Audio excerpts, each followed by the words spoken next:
atheist guy? Yeah, yeah. You just name a few inspirations. It could be some atheist philosophers or yeah.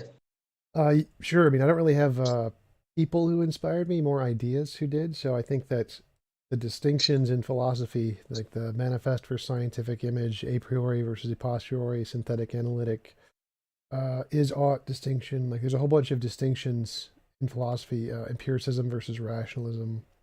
All those distinctions are the things that really inspired me in philosophy.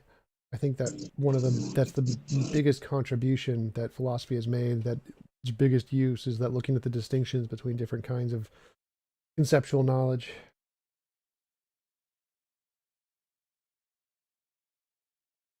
Yeah. So I thought you might mention David Hume or Immanuel Kant.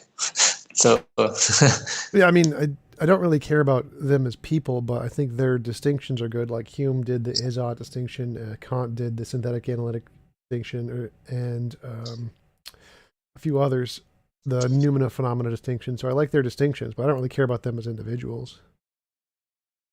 okay. Uh, and if I'm not wrong, your worldview on morality is moral realism. If I'm Yep. yeah, Yep. you're a moral realist. If I'm not, if correct me if I'm wrong. You're a Yes. moral realist. Yes, I am a moral realist. So how would you come about, as a moral realist and an atheist? Because uh, just can you just give me a frame? How can you frame this? How atheism and moral realism? Because I have read a lot on this, but I just wanted to know your explanation on this. So Yeah, if you might. morality is like any other phenomenon. Like we see stuff falling all the time. We don't say, "Oh, a god did it." We think it's probably a natural Sure. phenomenon, and so we make predictions. We say, "Ah, there's a common feature in nature. We want to understand it. We have to make predictions and see if we can understand it better." And that's what we do for morality too. It's not any different than any other law of physics. Yeah, I understand. I actually was reading. Uh, what was his name? He actually, I don't remember the name to be precise, but I what his idea was similar, quite similar to yours, and he actually came about, evolutionary moral realism. He actually argued that through natural selection, we can go about with moral realism, and so there's a whole paper in academia. So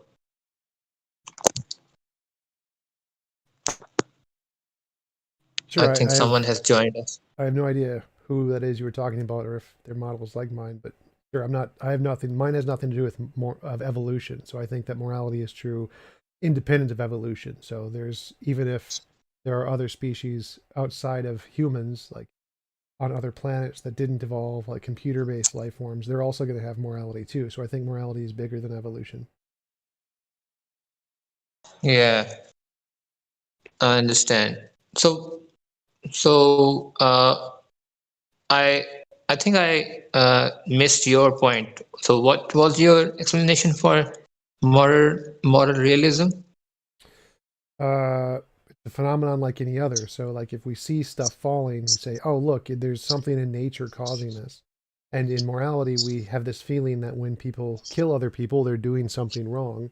And so, it's like if we look off in the distance and we see an ocean, we could say, "Oh, maybe it's just a illusion, a mirage in our brains, or maybe it's a real thing." Same thing applies to morality. We have these feelings that when someone kills someone else, it's wrong. It's possible it's uh, just an illusion caused by evolution, or it's possible it's a real thing. And we just take it like any other phenomenon and make predictions and say, well, if it's a real thing, here's what we would expect. And that's essentially what we're doing. So we're just treating it like any other law of nature. And what it actually is a higher order emergent property like fitness. So fitness is the feature that some animals survive in more environments than others. And that's an objective feature of nature. It's real. It's not based on our opinion. and it exists, and it's just a description between how organisms and their environments interact. Morality is the same thing. Morality is a higher order emergent property describing how agents in an environment interact. So it's just like fitness. Not, they're obviously not the same thing, but they're both higher order emergent properties. So can you explain high order emergent? You cut out. Yeah. So can you explain high order emergent properties? Higher order emergent properties are complex things that exist. So fitness is one, health is one, uh, biological systems are one, ecosystems are one. They're just complex things that aren't like don't have a location. Like if you say, well, locate fitness, like you can't say it exists here. It's not like a particle, but but it does exist. So there are things that are relationships that do exist in reality just fine, and they don't need to have like an exact location. So higher order emergent properties are just complex natural things.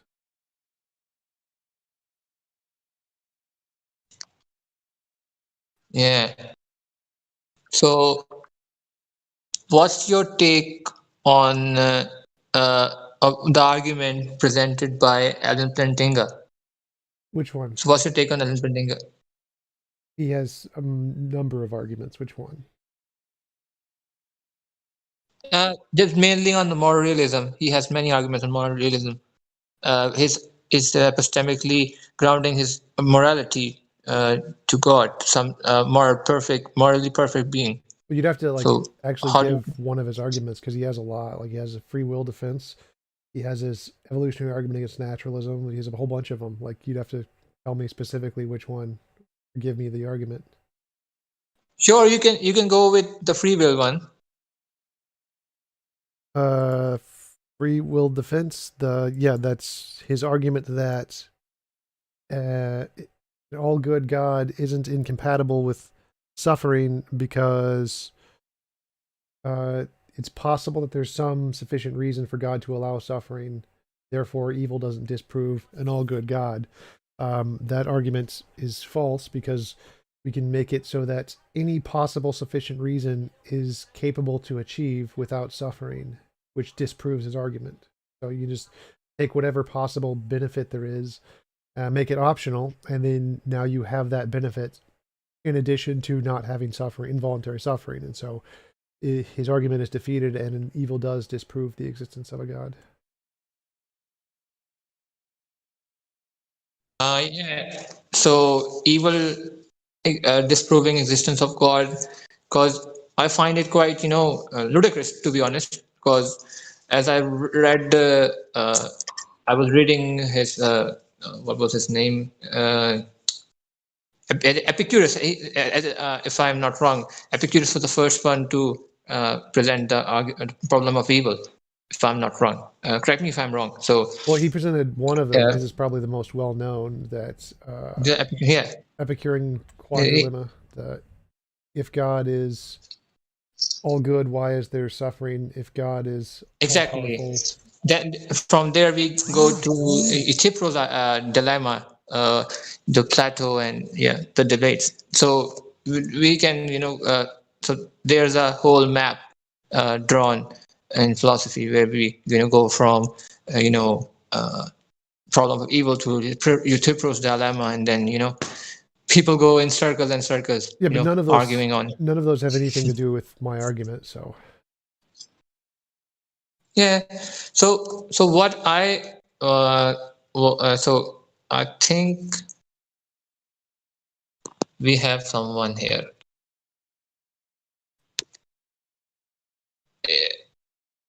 Okay. Carol tea cake. So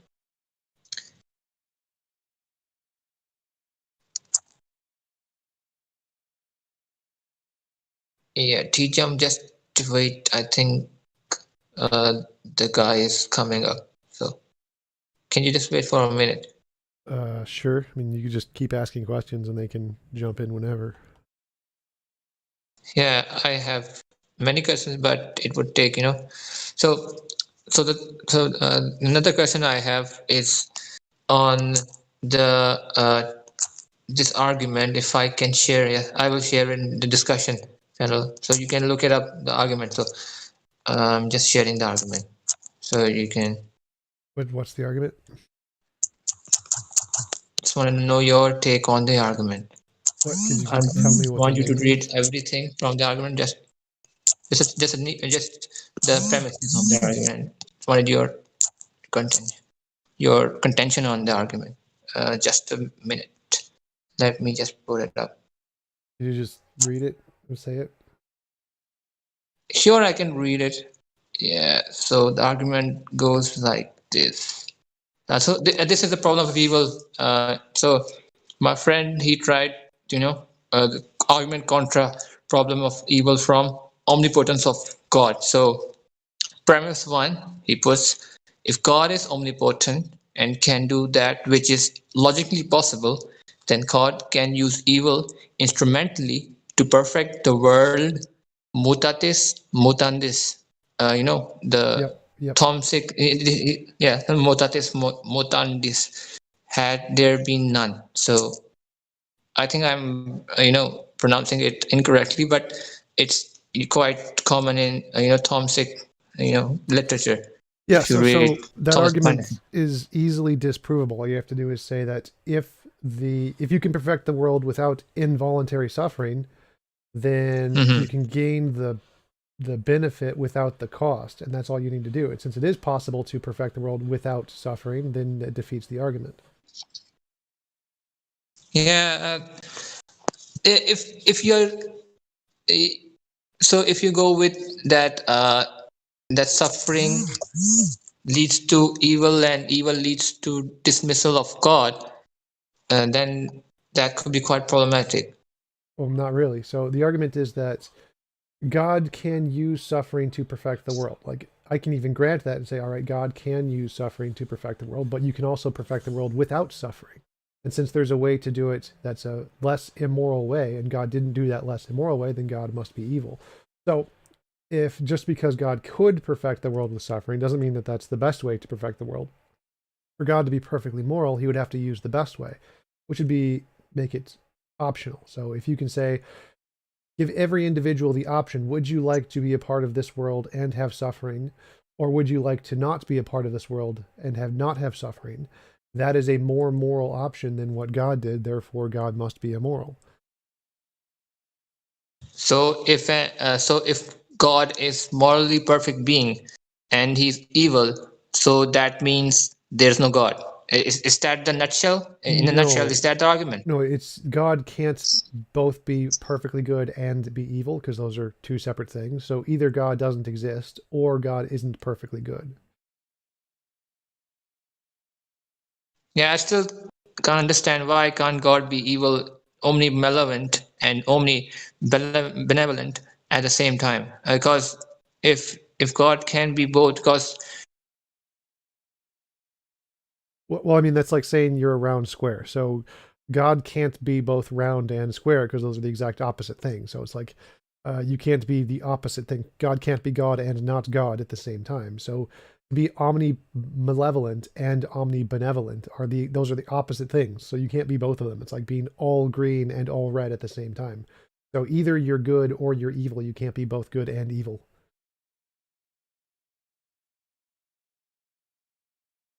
You cut out again. I can't hear you.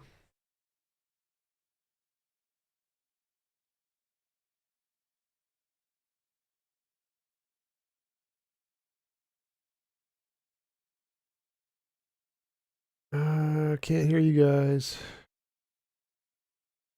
Testing. My mic's still working on my end.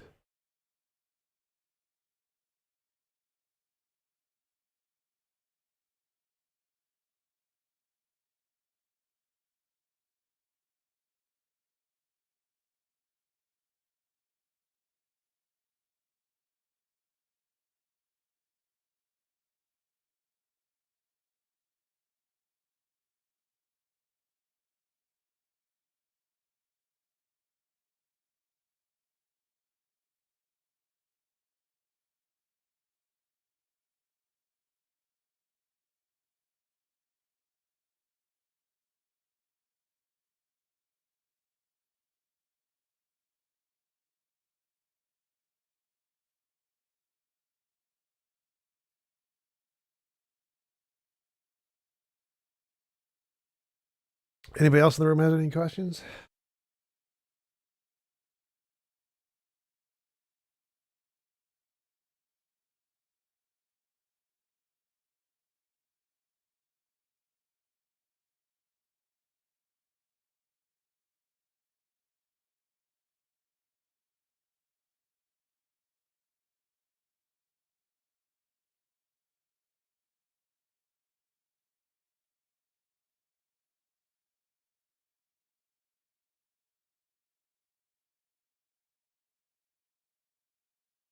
All right, testing. Pluto, can you hear me now?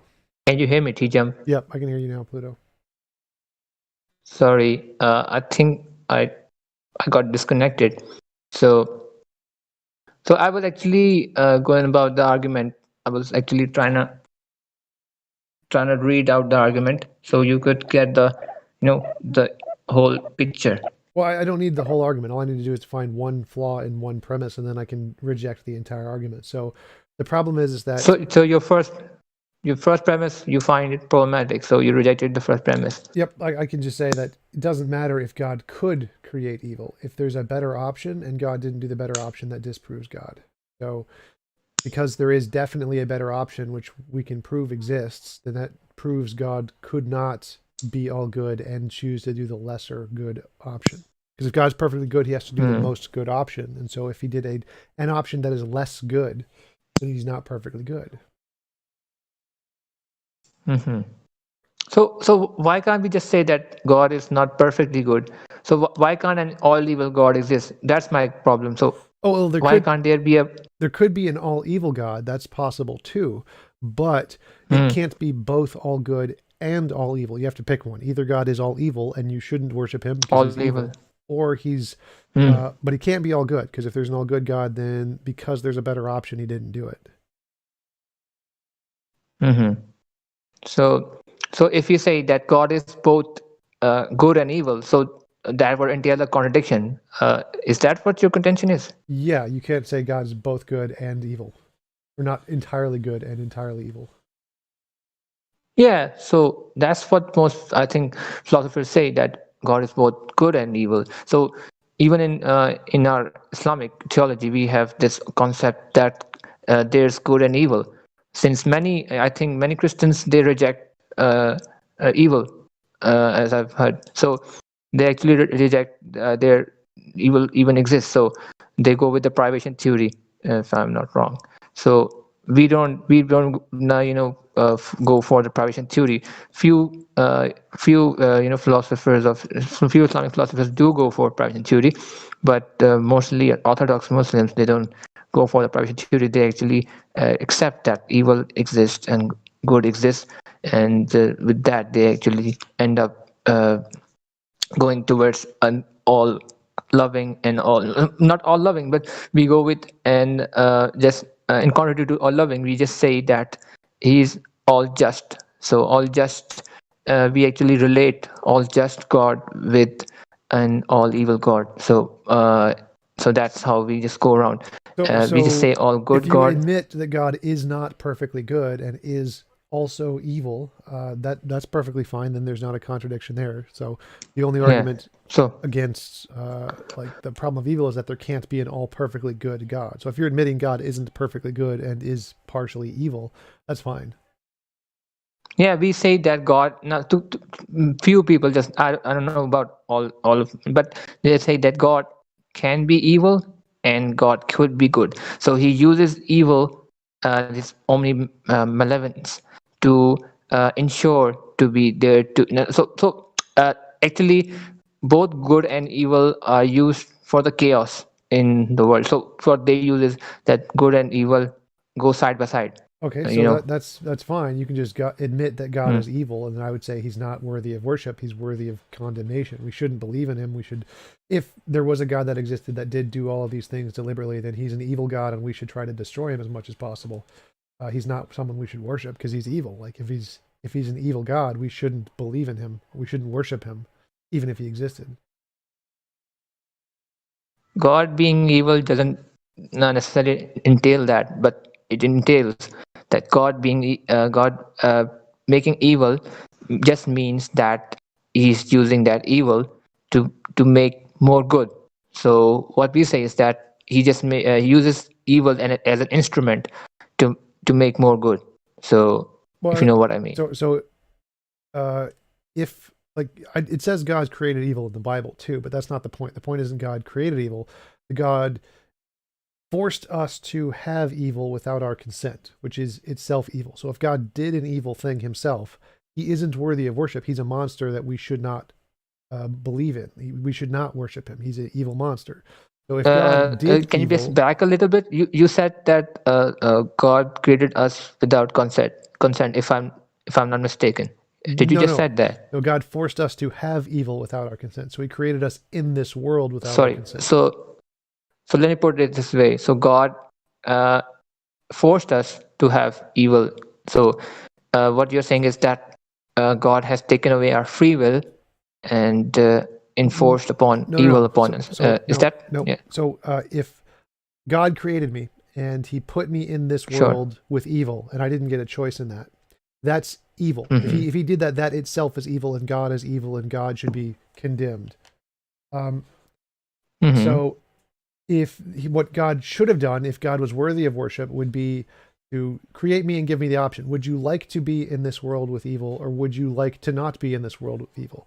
And because he didn't do that, then God isn't worthy of worship. He's not someone we should worship or listen to at all. So what I understand is that God being evil, just being evil, is not worthy of worship. Yes. Even the slightest bit of being evil is not worthy of worship. Is that your point? Yes. So then ultimately you're rejecting the point which I actually made. That was that evil is used instrumentally to remove greater evil and to ensure. So remember, I agreed with that. I could say even if you can use evil to do good, there's a better way. You could create the good without using the evil. And so if he's using the evil, it's like, for example, if I could, let's suppose you had an infection in your leg. I could cut your leg off to stop the infection from killing you. So I'm using the pain to save you. Exactly. But I could just give you a shot. Exactly. Like I give you an antibiotic shot and then save your leg and save you from the bacteria. So if I choose to cut your leg off, even when I could give you a shot instead, that's immoral. Like if any doctor did that, we would immediately throw him in prison because he caused you unnecessary suffering. So if God is like the doctor and he says, I'm going to cut your leg off and use the evil to save your life, instead of just giving you a shot, God's evil. We would throw him in prison.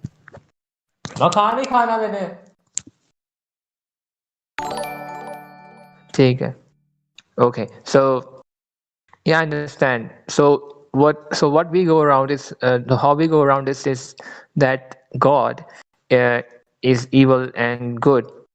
So what we say is that God is using just what I said, that God is used. So what our theology says is that this world is a test. So what we so as a test, there has to be evil and good to exist. So what our philosophy says is that the whole world is in chaos, total chaos. Good and evil both exist simultaneously, and it only entails that there has to be a world where there's all good, and there has to be a world with all evil. So then we actually go deductively towards a model realism. You know what I mean. I think what he meant to say was that in this world, for us to do good, there has to be, say someone is suffering, right? He needs medicine, right? So we buy medicine for him and we provide it to him. That is an act of charity. And I think that's what he's saying, that if everything was good, right, there wouldn't really be a test. Okay, but none of that has anything to do with what I said. So what I said was that, like, if I'm a doctor and I could choose to cut your leg off and save your life, so I'm using the pain to do good, or I could choose to give you a shot, like an antibiotic shot, and save your life. Now, one of those causes you to permanently lose your leg. So I've cut your leg off. You've lost your leg forever. You obviously didn't want that. You want to keep your leg. So if I choose to cut your leg off instead of giving you the antibiotic, that's evil. That's me doing something wrong. And so if God is the same thing, if God chose to cause us more suffering than is necessary, instead of choosing the thing that causes us less suffering to get the same goal, then God must necessarily be evil. So if I can show that evil God, based on what? so if I can show that what God chose to do was not the best option, he chose to cut your leg off instead of giving you the shot, then I can prove God is evil and not someone you should worship. So wait, all right, I get what you're saying. So, but you're claiming that God is evil, right? And I'm Yes. just asking out of curiosity. I'm not a part of this debate, right? I'm just asking on your methodology. This is not a debate, brother. This is not a debate. Yeah, We were just having an it's- all right. exchange. So We're just discussing. Yeah, Okay. it's an open So- Yeah. conversation, so you can ask whatever questions you Yeah. Yeah, all right. That's fine. That's You like. better. That's better. On what basis do you claim God is evil? If he does anything, let's say. No, bro. We have gone past that. So No, what it's we are fine. It's discussing fine. right Like, now is he wasn't here for that Sure. part. So I Sure, believe sure. I believe in Okay. objective morality without God, like most philosophers. So most Okay. philosophers are atheists in America, at least. I don't know about in Pakistan, but so they believe in morality without a God. Morality is like a law of nature, just like any other law. It exists without any need of a God, like gravity does. So we can say there is an objective morality. We don't need a God for that, and we can judge morality based on that. Your phone is ringing. I think Pluto, your phone. We can hear it all. All right. But- I'm actually gonna leave the discussion because I completely disagree with what you just said about most of philosophers agreeing that objective morality exists, such as law Well, of gravity. you can, so I don't think there's going to be anything productive when Well, no, I talk. that's a So, fact. Like you can literally have a look at good the day. surveys. You can look at the surveys. Yeah, all right. Phil Survey's paper. yeah, you can Yeah, look up public. moral realism, brother. Yeah, You will it's- understand what we are coming from. So it's you don't get All an right. opinion Yeah. on it. It's Goodbye. literally there's a surveys of most philosophers. They literally say most of us are moral realists. It's called the Phil Survey's paper. Exactly. You cannot, even I remember a philosopher said that if you even try to argue against moral realism, you are a moral realist, one way or the other. I think his name was something. He was if I'm not mistaken, he was a Scottish philosopher, if I'm not mistaken. So, there are a lot of names. So Yeah. keeping track of all the names is not. That's fine. Yeah, there's a lot it's of it's not my thing. lots of philosophers who are moral realists. Yeah, that guy was just being Exactly, silly, so- saying I disagree, and then not accepting the evidence that yeah, actually there's polls that actually show this is a fact. You don't get to agree or disagree. It's just they get to tell you, and you get to say yes, okay. Yeah, it's quite funny. So quite funny that I was just reading this that the other day that even if you argue against moral realism, you end up being a moral realist. so that's how powerful moral realism is. So even seeing now atheists coming up with moral realism because it was not quite prevalent among atheists coming as moral realists. Well, actually, it's as- always been pretty prevalent. It's only the popular atheists, like the public, they're the ones who aren't as much moral realists. All the philosophers are usually moral realists. Like even the big atheists, like Sam Harris is a moral realist. So it's pretty. So you it's a pretty consider common Sam view. Harris a big atheist? Yes, absolutely. Sam Harris is one of the four horsemen of new atheism. Oh, sorry, new atheism. Okay. I thought just generally atheism. Okay. Well, yeah, even general Yeah. atheism also were always moral realists. So moral realism has always been one of the major viewpoints. It was never like a minority. Yeah. So I have read Moral Landscape, and I read their criticism on Moral Landscape.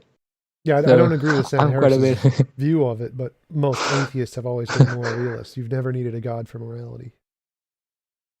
Yeah, he actually argued for objective morality. So we know it. So, So do you have any other questions? yeah, I have a lot of questions, but I don't think it would be quite, productive if we are, talking to one another. I expected people to, join up, but I think this is quite late here in Pakistan, so I think people might not join. Well, we have a lot of as people in their the mother chat. tongue. There's about 12 or so in the chat right now. Yeah, I think we will have to do this some other day in a YouTube, quite if many people might come up in my channel if you are up at that time I might have some guests around. So I think yeah, we can go about some philosophical discussions. I'm quite into philosophy, so I just wanted to share my philosophical thoughts. So just wanted to know your views on it. Sure. So I mean, I'm here now, so so you should I'm a just thinker. So asking questions now would sorry, work. sorry. So sorry for uh, for me. You might uh, might get bored. It's okay. So Just ask the questions now, because that's why I'm here now. so it's not a question, it's just a thought. So the thought is it's quite prevalent in philosophy of science, as people ask that when we say that empiricism is the only truth, this preposition that empiricism is the only truth cannot be proved empirically. Yeah. And We all agree on that. So no one is an empiricist. No one thinks that empirical truths are the only way to get truths. Like obviously 1 + 1 = 2 or A = A aren't empirical. Like no one says empirical truths are the only truths anymore. That's not a thing. Yeah, I actually know people who actually go about saying that empiricism is the only truth, and unless and until something cannot be empirically verified, it does not exist. Therefore, God does not exist. Yeah. That's their argument. Yeah, no one really says that anymore. So no one is a logical empiricist anymore. It's not really a thing. So we're totally fine with it. You can use evidence of logic to indicate logical things for sure, but logical evidence wouldn't be evidence of God. No, I'm not talking about general atheists, but I know some few atheists who go about going with this argument. So yeah, that's you just tell them that that's a silly argument and just ask them like, is no, A equals A? they don't like. You can talk atheist to atheist talk. You can make them pursue, but you just to me ask them, that's you can just ask them like, is A = A an empirical truth? The law of identity. No, talking to them is like talking to a wall, because they actually start off with theology. Whenever I put a philosophical argument, they tend to jump into Islamic theology, and it's quite annoying.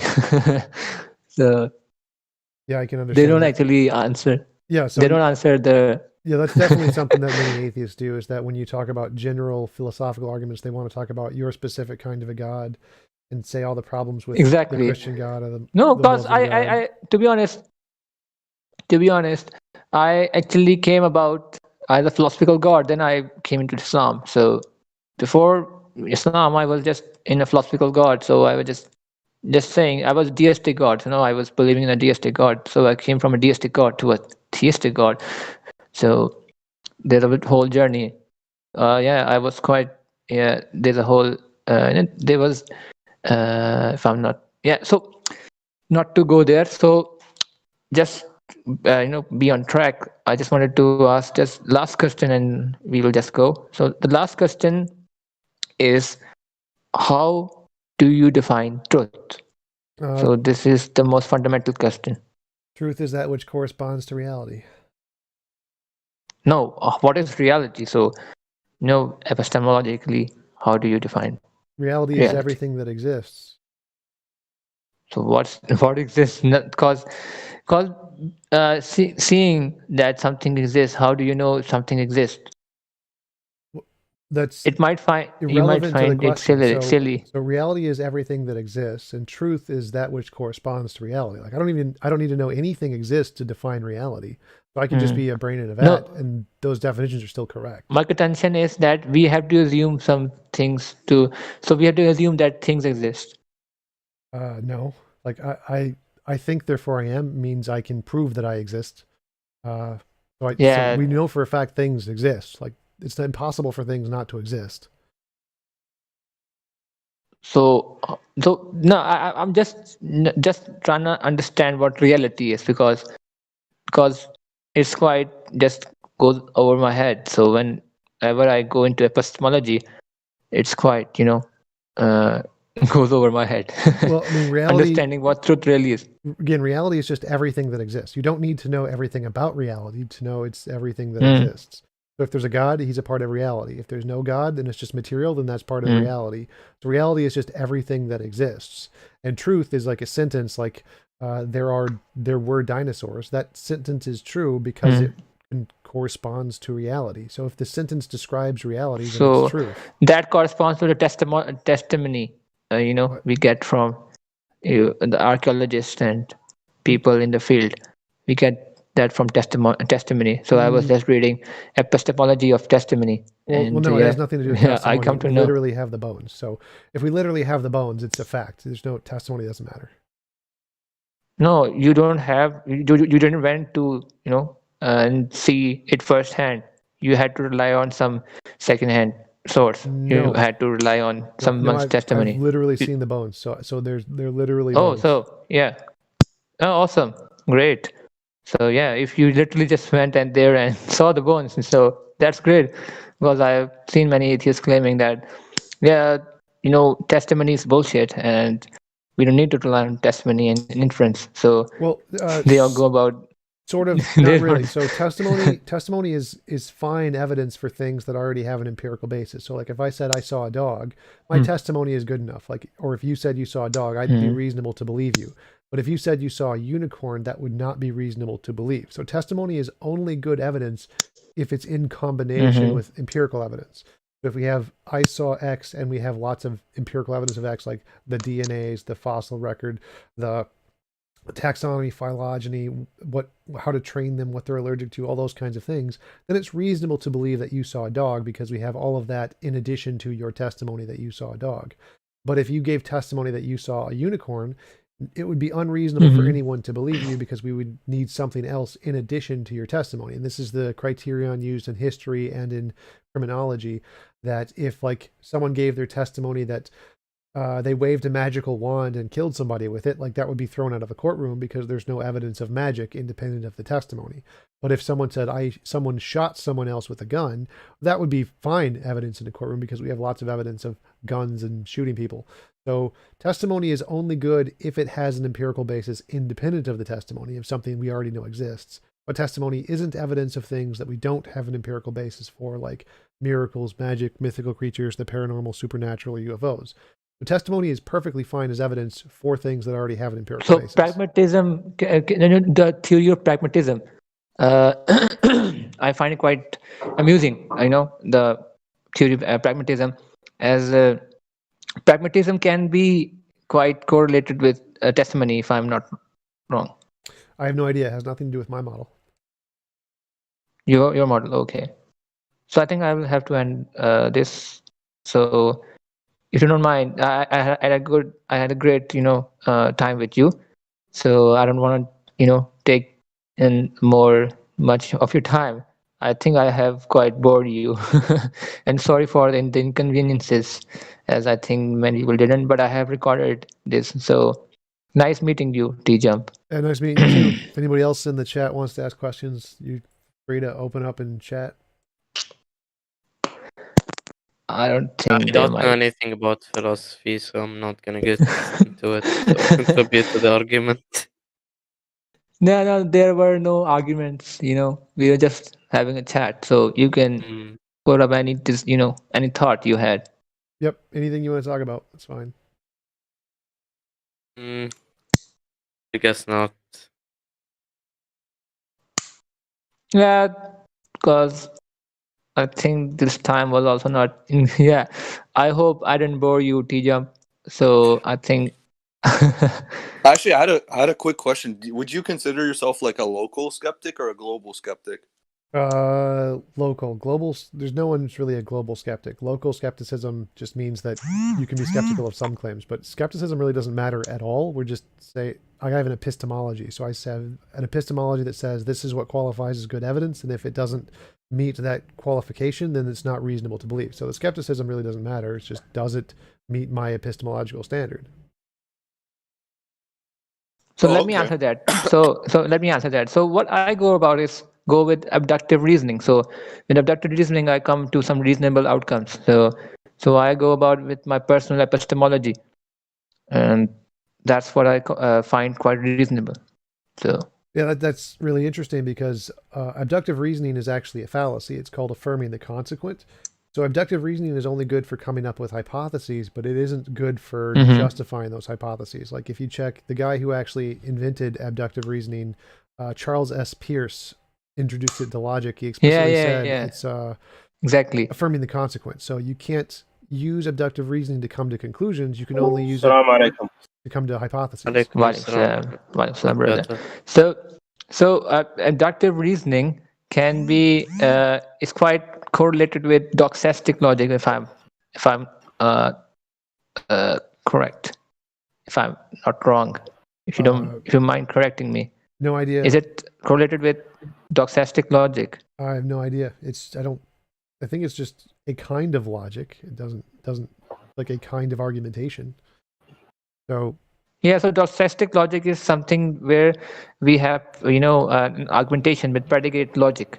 We go about in modal logic and predicate logic, and we make some reasonable outcomes. Basically, they actually use a combination. They actually use a combination of deductive reasoning and abductive reasoning sometimes. So there's a good balance between abductive and deductive. Yeah. I mean, all the kinds of logic are all going to be associated with predicate calculus, but that's irrelevant. So again, what I said was that all abductive reasoning is affirming the consequent. It's an affirming the consequent fallacy if you're only using abduction.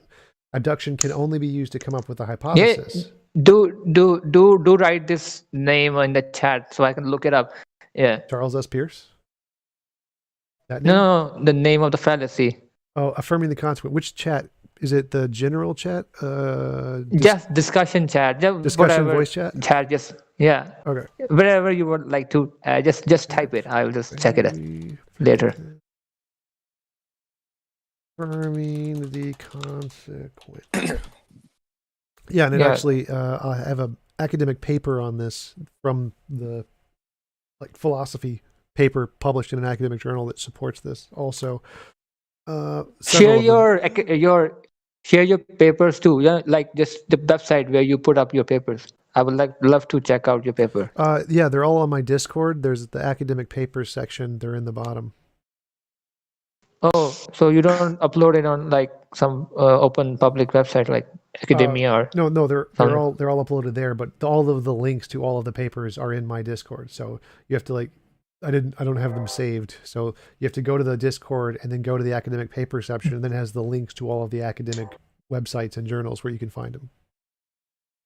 Okay, I have a question. Sure, go for it. Sorry to interrupt, but can I ask what do you mean by local and global skepticism? Global skepticism is like skeptical of everything, like everything you'd be skeptical of. Local skepticism is skepticism of like a few things. Like there's a few things that you can be skeptical of. Only like certain contexts. I wanted to ask a related question. What do you think of? What do you? I have. Okay, you can ask. Then I ask after you. Oh, okay. Yeah, you can take turns. You can take turns. So I was gonna ask, what do you think of skeptics? So I'm not sure if you're aware, but I think I saw a couple videos he had with. Do you know who Venus is? Nope. He's with Ask Yourself and those other guys. He said something like along the lines like he rejects intuition as a justifier for anything. Like he doesn't like accept intuition at all. So like if you tell him like that's why he doesn't accept like for example moral realism. He doesn't accept moral realism or any sort of belief or view that requires intuition to justify it as a part of it. So does it depends on what you mean. So I'm fine with that as long as you. Because I'll use intuition as a way to come up with hypotheses, kind of like abductive reasoning. So it's not, you can't say, I have this intuition, therefore it's true. You can say, I have this intuition and I have a hypothesis to explain it, and then I need some independent way to verify that hypothesis. That's perfectly fine. So I would agree with him in that way. But intuition is perfectly fine to come up with hypotheses for. You can totally use intuition for that. Okay, so I mean, what do you think about the fact that he would reject things that he would consider like for example, like a self-evident thing? Like you accept self-evident things, right? Like you believe that special feeding fallacy, yeah. Yeah, that could be quite categorized. intuition- Would you say that Intuition- self-existence is self-evident, or would you yes. say that? So you- I yeah, exist okay. is self-evident, but it's not an intuition. So I don't intuitively believe I exist. I have a direct experience of it. That's not an intuition. Okay, so you would make a distinction between the experience and the intuition. Okay. Yep. So would you say that someone who believes? Sorry, just give me a second. All right. Somebody else had a question. Yeah, are Okay. you local or global skeptic? He said local. Yeah. So He I said don't. local, yeah. So I don't what are identify you with skeptical? skepticism at all. So I have my own epistemology. I don't need to be a skeptic. So I would Okay. fit Yeah. into the local skeptic Personal category. but it's epistemology. irrelevant. Everyone has their Let me personal speak, please. epistemology. I'm asking him. I'm not philosopher, so I need to understand. What is your religion? Atheists. Bro, atheist. Why He you has no don't believe religion. in God? What would you say? I couldn't hear you. Why you don't believe in God? Because there's no evidence. There's no reason to believe in a God. So he has epistemological groundings on his I'm asking belief. him, So not you. Yeah. I can answer his questions. What? So I'm asking him, not you. Yeah. So what else? So I'm Sorry, an brother. atheist. I'm an Sorry, atheist brother. because I don't believe there's any evidence for God. I don't think there's any more evidence for God than there is for Santa Claus or a fairy leprechaun or whatever. Okay. So, Did you say but how moral evidence? Any can I evidence? speak, please? I have a Yeah. question. Yeah. Let this guy talk. He's been waiting for a while. So go for it. Okay, so first of all, how can you equate the concept of a universal creator with Santa Claus? Because both of them are imagined. So we can say that every hypothesis starts off as something in your imagination. Like I think a fairy. Who told you that Therefore, God is an imagination? Wait. Don't interrupt him. Let him finish first. So- Let TJump finish. Every single idea we have starts as an idea. It's literally something in our heads first. So a leprechaun is obviously something we came up conceivability. with. Exactly. So then we have to ask, well, is it just something in our heads, or does it also exist in the world outside of our heads? So God was obviously something you imagine in your head, just like I imagine like the world is round or whatever. And then we have to show, well, is that true independent of our imagination, or is it just something in our imagination? So everything starts off as imaginary. It has to, because it's an idea in our head. Quite perfectly put. Yeah. I actually I don't understand, because when you say What the part world did is you understand? What part did you didn't understand? are you the commentator, or like are you the host? Yeah, Baby Pluto's the host, but go ahead, ask your question. Who's the host? Baby Pluto is the host. I'm not a host, but I am Okay. just here as someone. Yeah, you can go on. Sorry. Because I don't understand what I'm talking to. I'm TJump, so I'm the guy. I'm the person he invited here. So Okay. So when you say the world is round, it's like an imagination. Then it's evidence. Then there is evidence for it. Who told you that the first thing was God was an imagination? Then we went from the idea that God exists into trying to find evidence. Why isn't it the other way around? Because everything starts off as imaginary. So literally anything that we think exists has to come to us in the form of an idea in our heads. Like it can't. Like Okay, so Yeah, for it has to be example, conceivable. if you go to your house, for example, and find something that is there that wasn't there before, yeah, okay. are you gonna say it came here? I don't have proof that someone brought it here. That thing doesn't exist. It's imaginative. Well, the first thing I have to do is I have to see it, and then I have to build an idea of it in my head. Oh, look, there's a cup here that wasn't there before. So that's an idea in my head. It starts off as an idea. And then we need to go beyond the idea. Well, is it true independent of my imagination, or am I hallucinating? So then I'd have to find evidence, like, is the cup really there? Like, can I touch it? Can I throw it against the wall or whatever? And we say, oh, the cup is really there. So now I have evidence that the cup exists independent of my imagination, but it obviously started as a thing in my imagination. Like, I see a cup. Is it real or is it imaginary? So literally everything starts as, is it something real or is it something just in your head? Because everything has to start as an idea in your head first. Okay, so as you mentioned that, Do you believe that What the about matter he? around everything around us is like, is it real? Like, just go step by step with me, please. Yes, I think there are real things Okay. around us. Do you believe that it was always there, or like where I'm going, yeah? Like the infinite regress and these things. Yeah, so I think that nature was always there.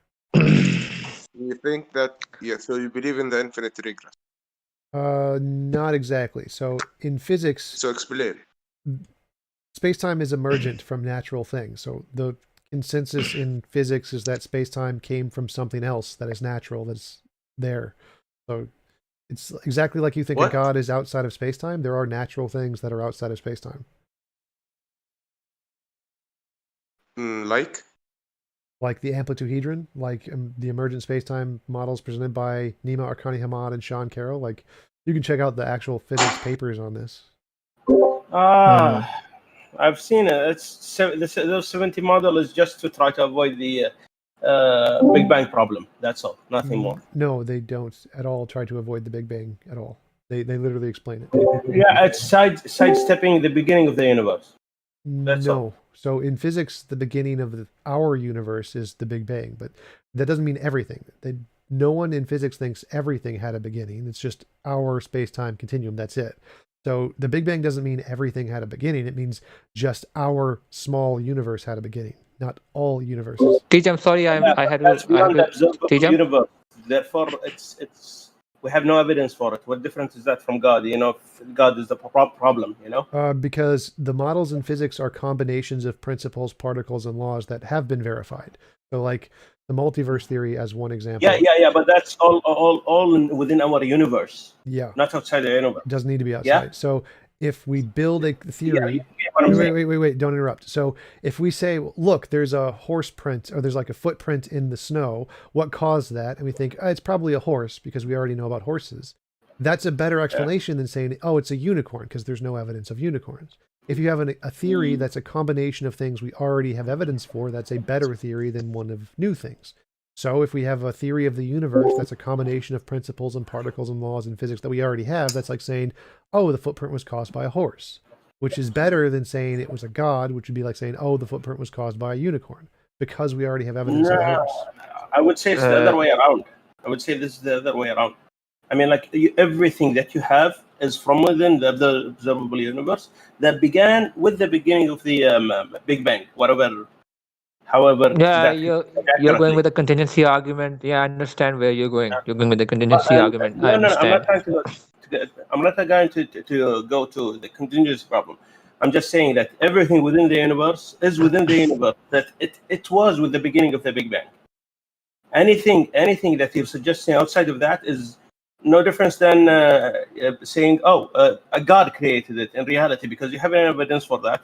It's you cannot see it, you cannot observe it, you cannot feel it, you cannot do any empirical studies over it. It's just trying to avoid God, which is actually, to me, it's ridiculous, because it's like saying, okay, there is a God. That's Occam's razor. There is a God that created everything.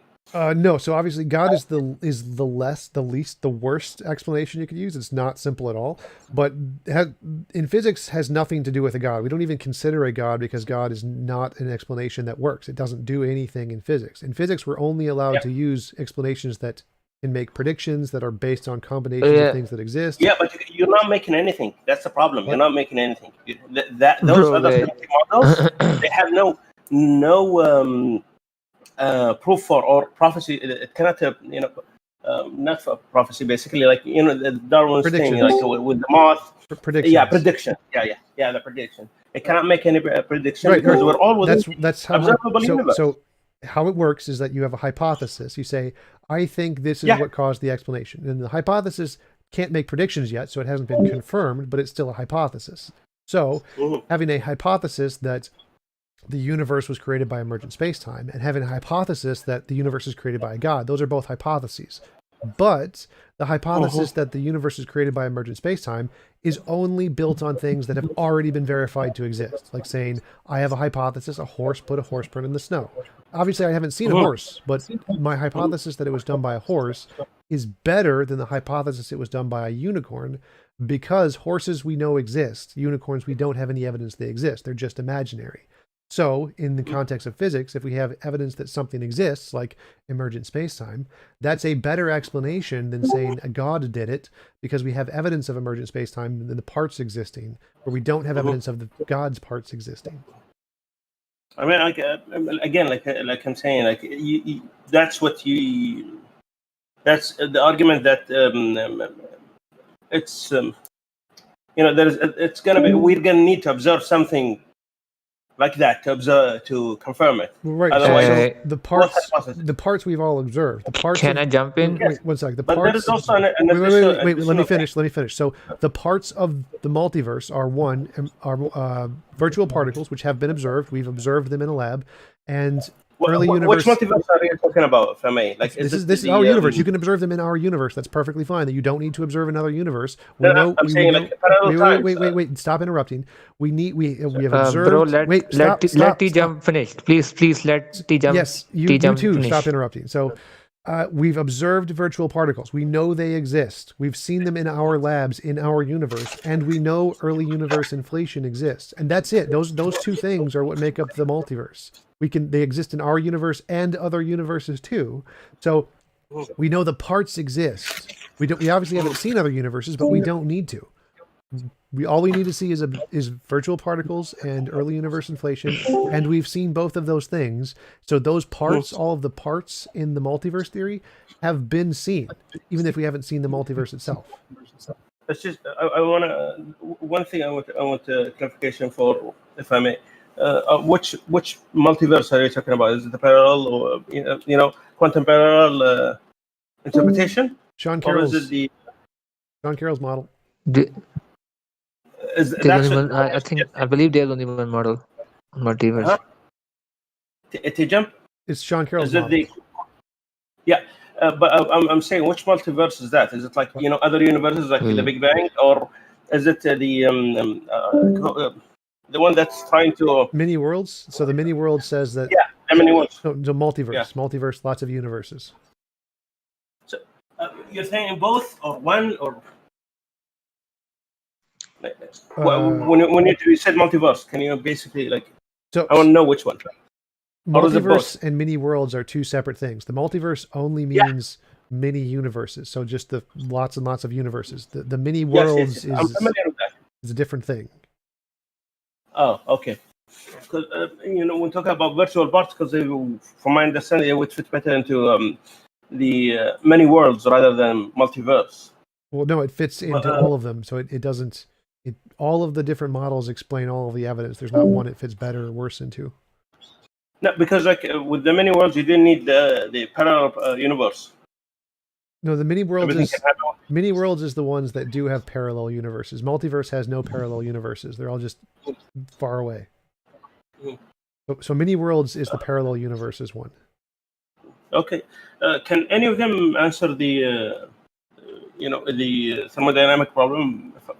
Equal MC square, in that way, I'm sorry if I'm using the wrong terms. I'm not specialized. Which problem? E equals MC squared is Einstein's equation for special relativity. But mass energy equation. Mass, Are you asking, can I barge in, please? Let me finish the question.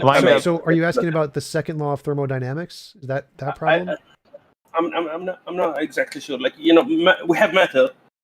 But matter has no cause for its existence, to our best understanding. Well, matter comes from fields. So energy has always existed. Matter is just a Higgs boson field. We got Higgs boson field. We get matter and mass. I don't think that's related to it. From my understanding, the Higgs field is telling you why matters cannot go to the speed of light. That they're slowed down. The Higgs field explains how matter has mass, but matter hasn't always existed. Exactly.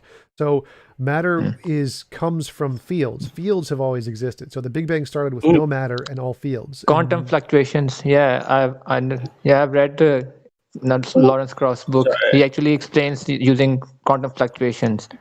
Yeah, Kraussian nothing. It became quite a meme in the academia. I remember that. Yeah, but what I'm saying has nothing to do with Lawrence Krauss. Like everyone in the Big Bang model accepts that particles didn't exist other than like electrons, which are waves. So it just started with electrons, and then those collapsed into heavier particles like hydrogen and helium, and those got turned into stars. And so it started with no particles; it was just energy. So you're talking about the multiverse would need multi-Big Bangs, right? Yes. Oh, Yeah, that's how I think the model explains multiverse. If I'm not, but if I like, may. doesn't virtual particles have a problem TJump. of their own? Like No. virtual particles, they always end up, giving zero energy to the system. Yeah, Yes, they do don't. it. They don't. They pop in, but No one they says don't that add anything or remove anything. You don't need. Well, they add particles. They add a particle and an antiparticle, and so they add up to zero energy total because the antiparticle has -1 and the positive particle has +1. But you can build a whole bunch of universes out of positive particles. So there's a net zero energy total, but you can still have. We do not see them other than popping into in and out of existence. We never see them get separated. Actually, we do. It's called Hawking quantum radiation. fluctuation. So Hawking radiation is when you have a particle and an antiparticle that it hops into existence, and one of them gets sucked into a black hole and the other one gets shot off, and now they don't collapse again, so they're just separated. Yeah, but the Hawking radiation are a bit different. You're losing something to gain these. What? You are losing something. Yes, you are losing something because the black hole itself evaporates. Yeah, and so a particle and an antiparticle come into existence. The positive particle goes into the black hole and hits another negative particle. The negative particle shoots off in a different direction. So it doesn't. At the end, there is no additional energy to the system. You don't need to add additional energy. No one's claiming you're adding additional energy. What happens is if you separate a positive particle and an antiparticle, you can separate them all and build all of the positive particles into a planet. So you're not adding any energy to the system, but you can still build a planet out of it because you have a planet of positive energy and a planet of negative energy. So the net total is still the same. You haven't added any energy to the system, but you can still build planets and stars and everything we see. You just have both positive and negative energy. But the negative goes to, they end in a way. What? They stop existing. The negative stops existing because there is an exchange.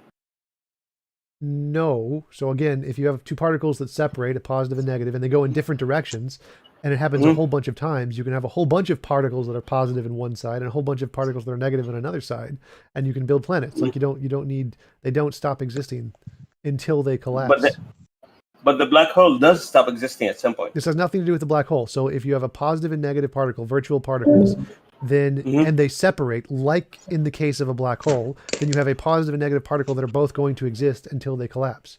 So however, the black hole is irrelevant. However, observing to separate without the losing mass, like in the case of black hole, you're losing mass. The black hole is irrelevant. It doesn't make a difference. So the only thing we're saying here is that you can have a virtual particles where there's a particle and an antiparticle, and they both pop into existence, and they separate, and you build planets. It's very simple. It's irrelevant. I don't think you get what I mean. I don't think that's quite circular reasoning. Circular reasoning. Yeah, you're just going round and round. That's what circular reasoning is, but self. Well, I'll think for some time. So sorry, guys, for interrupting. Go ahead. Yeah, I just wanted to barge in and actually wanted to actually switch, divert this to something else. I just wanted to go, if TJump is familiar with the holographic principle, holographic emergent it's the principle argument. No, holographic principle has nothing to do with consciousness. The holographic principle is that all of the information in a 3D space can be represented on a 2D sphere. On a 2D sphere. Yeah, a 2D surface. And from that 2D, exactly. Then actually I was watching I think IP. Yeah, I was watching IP. IP Inspiring philosophy. is completely ignorant of physics, so you shouldn't watch anything he says. The holographic principle has nothing to do with consciousness. Like everyone in physics says IP Mhm. is wrong. He's been made fun of by many physicists. Like, no, he doesn't know anything about Yeah, physics. I was quite intrigued by his argument, which he actually put up against Ridwan, apostate prophet. The second argument where he goes about that how consciousness can be related to, you know, quantum. What was the? Yeah, I actually forgot the argument, but I think it was quite related to how universe is a conscious itself and how it emerged. So therefore, God exists. So I remember his, not perfectly remember his argument, but he actually cited a lot of credible physicists and quantum physicists. Yeah, IP, what he particles. does is he cherry picks a few papers that nobody in physics accepts, because you can publish papers on anything and then cites them as if Exactly. they're supported, because they're not. So he cherry picks a few academics who he thinks agree with him, which they don't, and misrepresents their papers as if they're somehow significant work in the field of physics, which they aren't. And so again, everyone in physics, just no one agrees with what he says. He's just it's very silly what IP says. Can I ask you Yeah. a question? Can Sure, I you ask can. you a Sure, you question? can. Yeah. So, Sure, you can. TJump, are you a scientific realist or anti-realist? Realists. Oh no, that's very irrational. That's the consensus in science. So you'd have to try and show why that's irrational.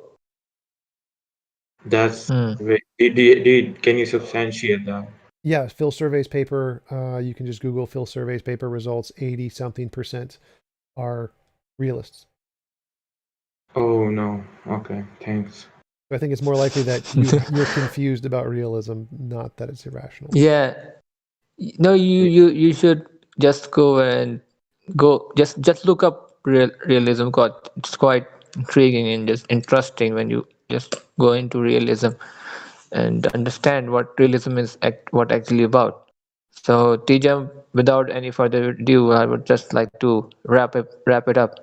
Well, So if anyone that's has, fine. Like I'm going to hang out for a while longer, and anybody else has any questions, they can ask them. If you can go if you want, though. so I just wanted your feedback on what have did you like Yeah, it was a lot this of fun. Thanks Discord for server inviting or some me. people? No, we have a lot of philosophers here too. We have Jib. He's a philosopher. He's a quite into philosophy, and you might have fun talking to him too. And he's a fun guy, so Yeah, okay. you Anybody might else? get along with. No, that's cool. Does anybody else have any questions? What do you think about the Kalam I'm cosmological drawing argument? a diagram actually. I'll get back to it later. Okay, one at a time. What was your question? So, how do you deal with the Kalam cosmological argument The Kalam argument or the says contingency? I think everyone wait, knows the don't interrupt. criticism. Don't interrupt, Pluto. Let him. I'll answer the question. So the Kalam argument is that everything that begins to exist has a cause. The universe has a cause. Or the universe began to exist. The universe has a cause. Like, yeah, I mean, I'm happy to grant that, but that cause could be a natural thing. It doesn't need to be a god at all. So I'm happy to grant that part of the Kalam and the contingency. Like, there has to be one necessary thing that grounds the foundation of everything. Like, yeah, I can grant that, but it can be a natural thing. You don't need a god to answer the Kalam or the contingency argument. Those could be purely Yeah, natural. but to go against that, you could say that it began to exist. It has to have a will. It can't be something that just Why do you think I'm that? just gonna exist Because no one in because it philosophy or had a physics agrees beginning. with that. Because it had a beginning. If it didn't have a beginning, or it at first it ceased to exist and then it existed, therefore it didn't used to exist, which means something basically that it has to someone willed it to come into existence. I can't explain it well. Yeah, Someone here probably could explain. you'd have to explain that more, because no one in physics or philosophy thinks you need a will for things to come into existence. Quantum mechanics causes things If to it come was into existence. natural, then let's say it's a causal, right? So let's say something natural is the cause for the existence of Yep. the universe. Yep. Then it also would have had to, like, it would have existed simultaneously, and if it's a necessary being, then Yeah, if it's a necessary being, then the universe would have always existed, but it hasn't because infinite regress, and so it Uh, must have had a world. so yeah, again, I'm not I can't following. explain the argument. Yeah, So, someone so else will explain it better if he's online. so like the William Lane Craig version says that there has to be something outside of space and time to have created the Big Bang. The only things that we know of that are outside of space and time are minds and abstract objects. Abstract objects can't cause anything, therefore it was a mind. Now, clearly that's a stupid argument because we don't know of any minds that exist outside of space-time. They all exist in time. So it's unreasonable to think that a mind caused anything related to the Big Bang. It's far more reasonable to think that it was caused by virtual particles, which we do know exist outside of space-time and are causal. Like, obviously, I agree abstract objects can't cause anything, but no one in physics or philosophy agrees with William Lane Craig or that there's a mind that caused the universe. That just makes no sense at all. Like every mind, all of our evidence for minds is that they're physical, just like potatoes or pineapples or rocks. There's no evidence that there's a Okay, non-physical question. mind. Okay, question. What's the mind? What's the tool? Well, what's the mind? What is the mind? Like, if you wanna describe the mind, what is it? The two law. Like that's what a mind is. What are you asking? What about a mind? Like the mind, it's a physical thing. It's an object. Yeah, Yes. but what is it the tool of? Like, why What is it the tool is the of? mind there? Yeah, Evolution? tool of. I don't know what you mean. Is that your description? Like, so how do we use the minds? Like, why? Or how is it used? To benefit survival? To benefit. So that's it. Yeah, like brains evolved specifically in order to help things to survive, just like wings did and arms did and hearts did. They all just help you survive better. That's their purpose. So when you so when your brain tells you, like, you go and enjoy your life, go drink alcohol, do drugs, do things that actually harm you, is that helping survival?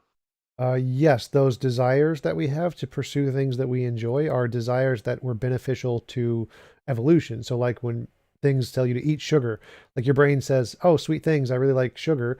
The reason it says that was because 2,000 years ago, before we had agriculture, sugar was really rare. And so we had these cravings for these things that were high in nutrients that kept us alive longer. And so it kept us alive to have those cravings because we went to go eat the sugary things, which gave us nutrition that kept us full for longer. Now, of course, because we have an abundance of sugar, if we eat as much as we want, it'll cause us to get very unhealthily fat. But before, when we didn't have access to those things, that desire was extremely beneficial. It kept us alive. So the same thing applies to all of the different desires that we have, is that it used to be beneficial because things were very rare and we had to have a motivation to go and get those rare things. And now, of course, because we have an abundance of them, they're detrimental to us, but they were exactly beneficial to our lives, which is why they evolved. So now we're in a state of devolution, maybe? Well, no, because evolution has to do with gene allele frequency. And so right now we're in a state of abundance where our desires are easily met. And Adaptation. so they're Hold on, not let very him speak. beneficial. But yeah, it's not, Actually, it's not evolution. Hold It's on, not let him speak, devolution. guys. I'm having a conversation here. Yeah, it's not Uh-huh. it's not devolution. It's just adaptation from evolution. It's still evolution. There's no devolution there. That's because the thing of you were saying long ago, you're giving this explanation, and that's your opinion about, like, why we crave sugars, and that's how evolution works and stuff. But now, because everything is in abundance, yeah. Yeah, it's not devolution. so- That's the evolutionary consensus in biology. That's why we crave sugar. Okay, so like, no, I gave that term, just made up because, like, I don't find it matching because what's happening now, because when you say evolution, it should be an ongoing process, yeah. Yeah. And I believe evolution is not a global thing, yeah. Like it's a singular thing for every organism. Like, you want to pass on to the other generations. It's not like, you want your whole country, or you get what I'm saying, yeah. Yeah, but that's actually You and your genes, you want to pass them down. You want to pass them over to the next generation. Yeah, but so it doesn't actually work that way. It's not selfish like that. For example, if you share your genes with a brother or a sister, and then you have a nephew and a half removed nephew, the further they are away from your family, the less you care about them essentially in biology.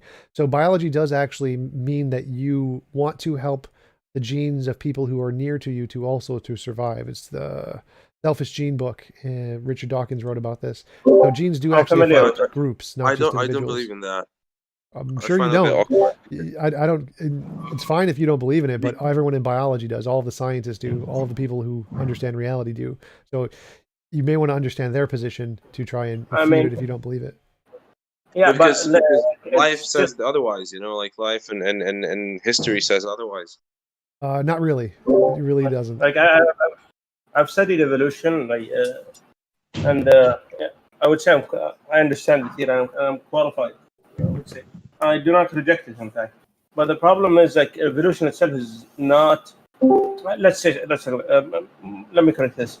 Common ancestry is not empirical, so that's why you see the answer of Richard Dawkins, why the selfish gene is not technically selfish, but you can basically there is no way to disprove that argument. That's the problem. Well, there's actually lots of ways to disprove it, and it is in fact empirical. So it's been proven. Like No, with common ancestry. Well, like you give another reasoning, and if it works, then that's fine. no, like The we've thing is that, literally like, observed every it. mechanism. So Huh? we've literally observed common ancestry through evolutionary processes. Yeah. I do not reject common ancestry. I like I said, I believe in it. The problem with it is the problem with Richard Dawkins' solution is that you could answer anything that way. Like if something shows up, if a new question pops up, something like the time of the selfish gene, there was no real good explanation for the selfish gene. However, like any explanation would fit at that time with the an explanation that could answer it is acceptable. That's the problem. You'd have to take that up with Richard Dawkins. I don't know enough about his position to be able to argue that. You get what I'm saying. I'm just saying, like, it's and I actually accept it, but I don't think it's quote unquote scientific. That's the problem with how Thomas Kuhn answered Karl Popper, because common ancestry itself cannot be tested. It's observable, but cannot be tested. Therefore, any answer that could answer that question is kind of acceptable. Again, like this is, if it's observable, I think that's observable and testable are kind of the same thing.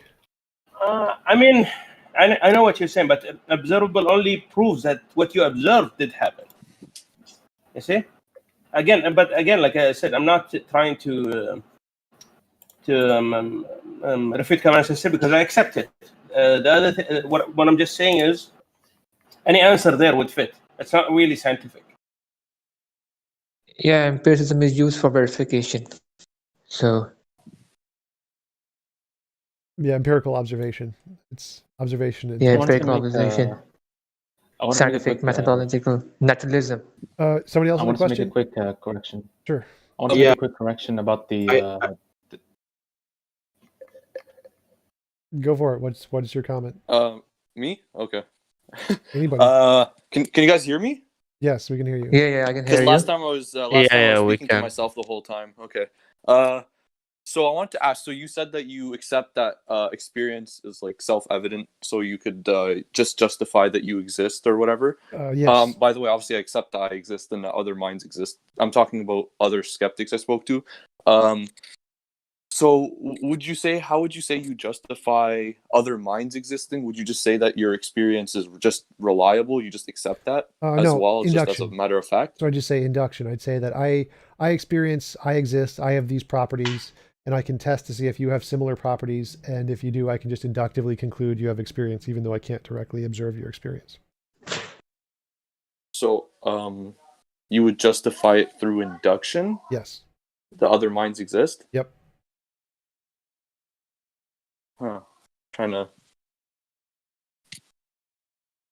Could you explain that maybe in a different way if you can? Because I'm not really. Sure. So I have conscious experience. And so what is my conscious experience like? I see colors and sounds and hear stuff, and I can think and process through things. And so if I can ask you questions like, can you see this? I hold up a card that has a specific number on it or whatever. And you say, yes, I see the number 5. Like, oh, you see things in the same way I see things. So I just like I have experience, you probably have a similar experience.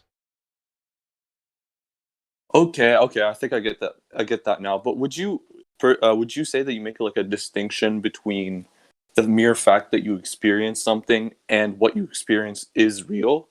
Yes, absolutely. So we could all be like, it could all be a hallucination. So what I'm experiencing could absolutely be wrong. But the fact I'm experiencing obviously couldn't be wrong. So there's definitely a difference between the fact I'm experiencing and whether or not what I'm experiencing is real.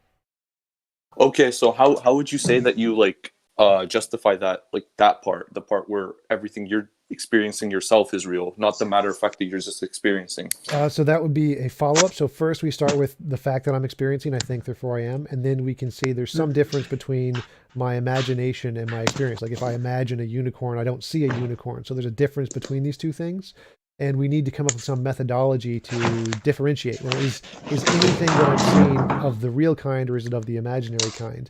And the method we do that with is science. So we say science can effectively differentiate imagination from reality. And so I use science to tell whether this thing I'm seeing is if it's a real thing or if it's an imaginary thing. Okay, I understand. But when you say something like imaginary, so for example, like a concept like, let's say, unicorn, or in your case, you would also put God in that case as well. And then you would say, let's say, a tree, because a tree you can directly see. Yep. This all would assume that your experiences are already like, reliable to begin with. So you can even make the distinction between imaginable and real. So how would you justify that leap? Because I'm asking this because skeptics would usually say for pragmatic reasons, like the ones I spoke to, they'd be like, oh, it's just pragmatic to like believe. Well, again, so I don't need to assume the reliability. So if I imagine a unicorn and I don't see a unicorn, that's a fact. I'm not assuming the reliability there. I'm saying that there is a difference between my imagination, which I'm imagining a unicorn, but I don't see a unicorn. So there must necessarily be a difference between those two things. And we need some method that can reliably tell us which one any particular thing is. That's what we use science for. So like if you think you see a unicorn in front of you and you want to know, well, is it really there? Is it something of my sense experience kind, or is it just something in my imagination? We can use science. Science can tell us that. Science can definitely tell us.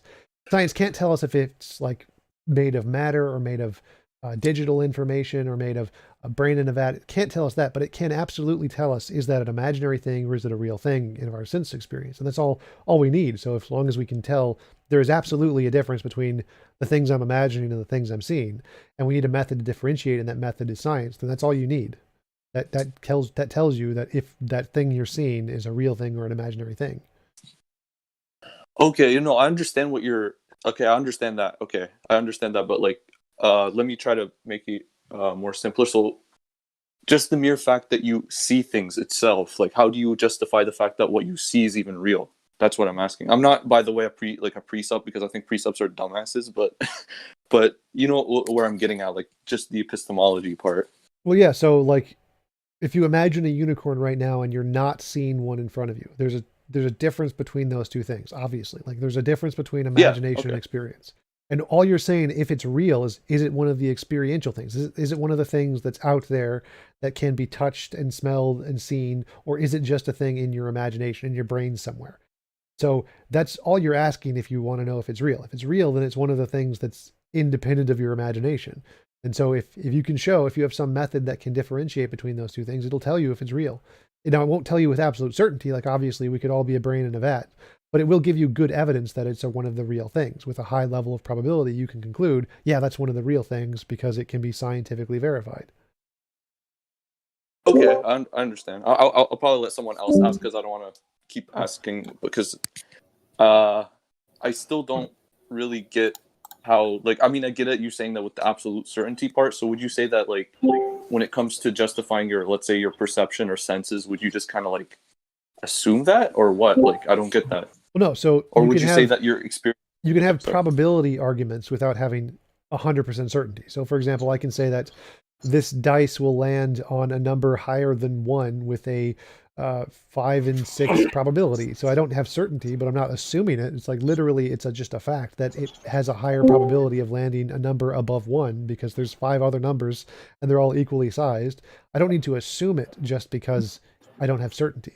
So in science, this is called fallibilism. Like scientists believe in realism. We're not in the matrix. We exist. We're not brains in the vats because of fallibilism. We have evidence that concludes our reality is real, that we're not a brain in a vat, that we can describe things about reality because we have testable predictions. Like if we say, like if reality was just a part of our brain and we're like a brain in a vat or whatever, then we shouldn't expect that anything we imagine should be possible, essentially. But it's not the case. Like most of the things we imagine are wrong. Only a very small percentage of the things we imagine are correct, which means our imagination and the reality outside of our imagination are very separate things. And if we have some method that can get it right a lot and tell us about reality very accurately and get it right more often than our brain does, that's a pretty good evidence that that method tells us about reality itself, not just our brain in a vat imagination. Because science does that, it gives us good reason to believe that there is a real world out there, even though it's not certain, even though, just like it's not certain that the dice is going to roll higher than a 1. Okay, I understand. All right, thank you. Yep. So, with that being said, I have just a quick question to clarify something. Go for it. So, you, in belief, are you 100% certain that a wise or like a conscious being did not bring everything into existence? No, I'm Are you 99.99999% certain. Okay, thank you. That's what I wanted to hear. Okay, I wanted just to make a quick correction that the evolution, according to the dictionary, is that it's evolutionary degeneration from its biological branch. However, this is not the case, and the reason why I chose adaptation is because in biology, it's literally the process of change by which an organism or species becomes better suited to its environment, and this is relative to time and place. So the better word to use here is adaptation, not evolution. And that's it. Thank you. Yeah. I think I was confused by the same thing because devolution is a technical term. It doesn't mean just less adaptation. So yeah, you're correct. That would be, evolution was confusing there.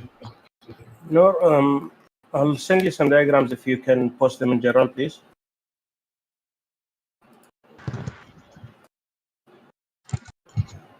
Anybody else got any questions? No, I'm talking to the admin. Yeah, I figured. So I was just, if anybody else here has any questions. I do, but it's because I want to explain my view, by the way, explain what I understood. And correct me if I'm wrong. Okay, go for it. Yeah, I'm just waiting for that. If you could please post them. No. Try to ask your question, and I'll check the diagram later. I don't know how to post. I can't download it. Oh, okay. Do you have another model? Someone who can post them? You can try to ask your question. I can probably understand it without the diagram. Well, I'll post them there in sharing channel.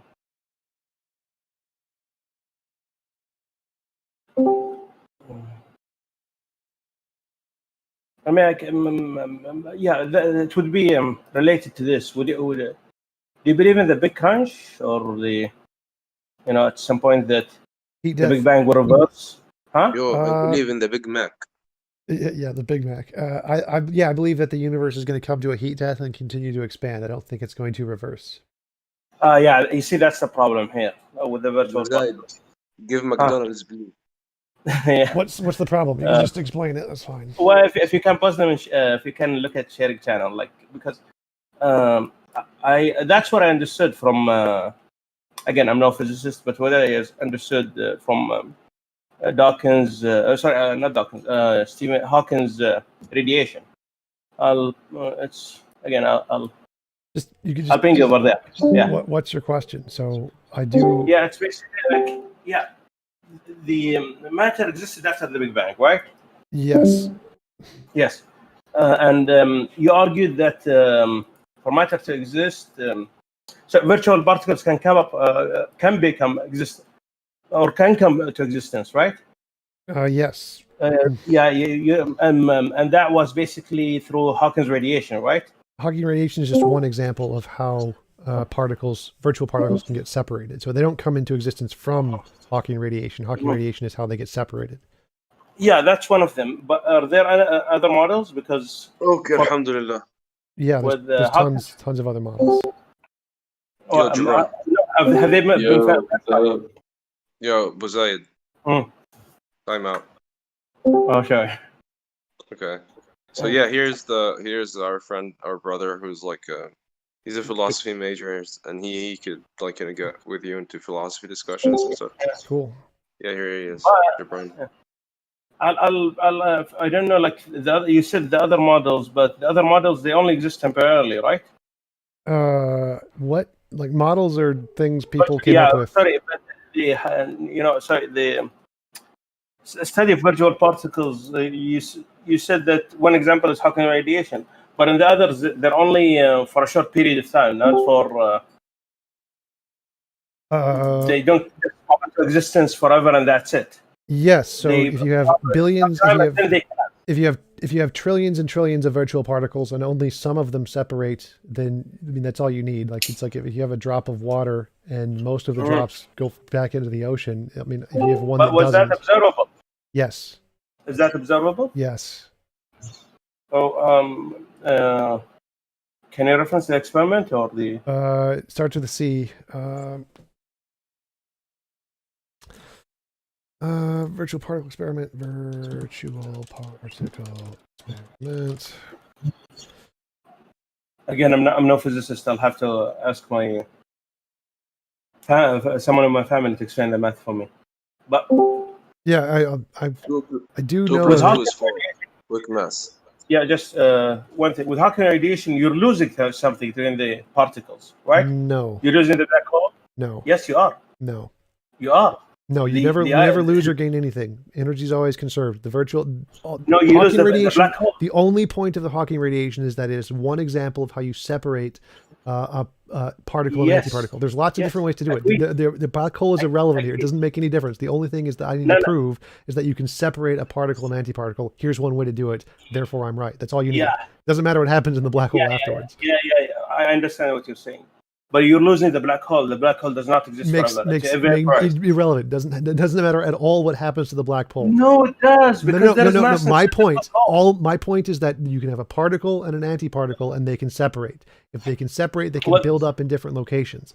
A black hole is one way to separate them. That's all that matters. Doesn't matter what happens in the black hole. Let me rephrase my question.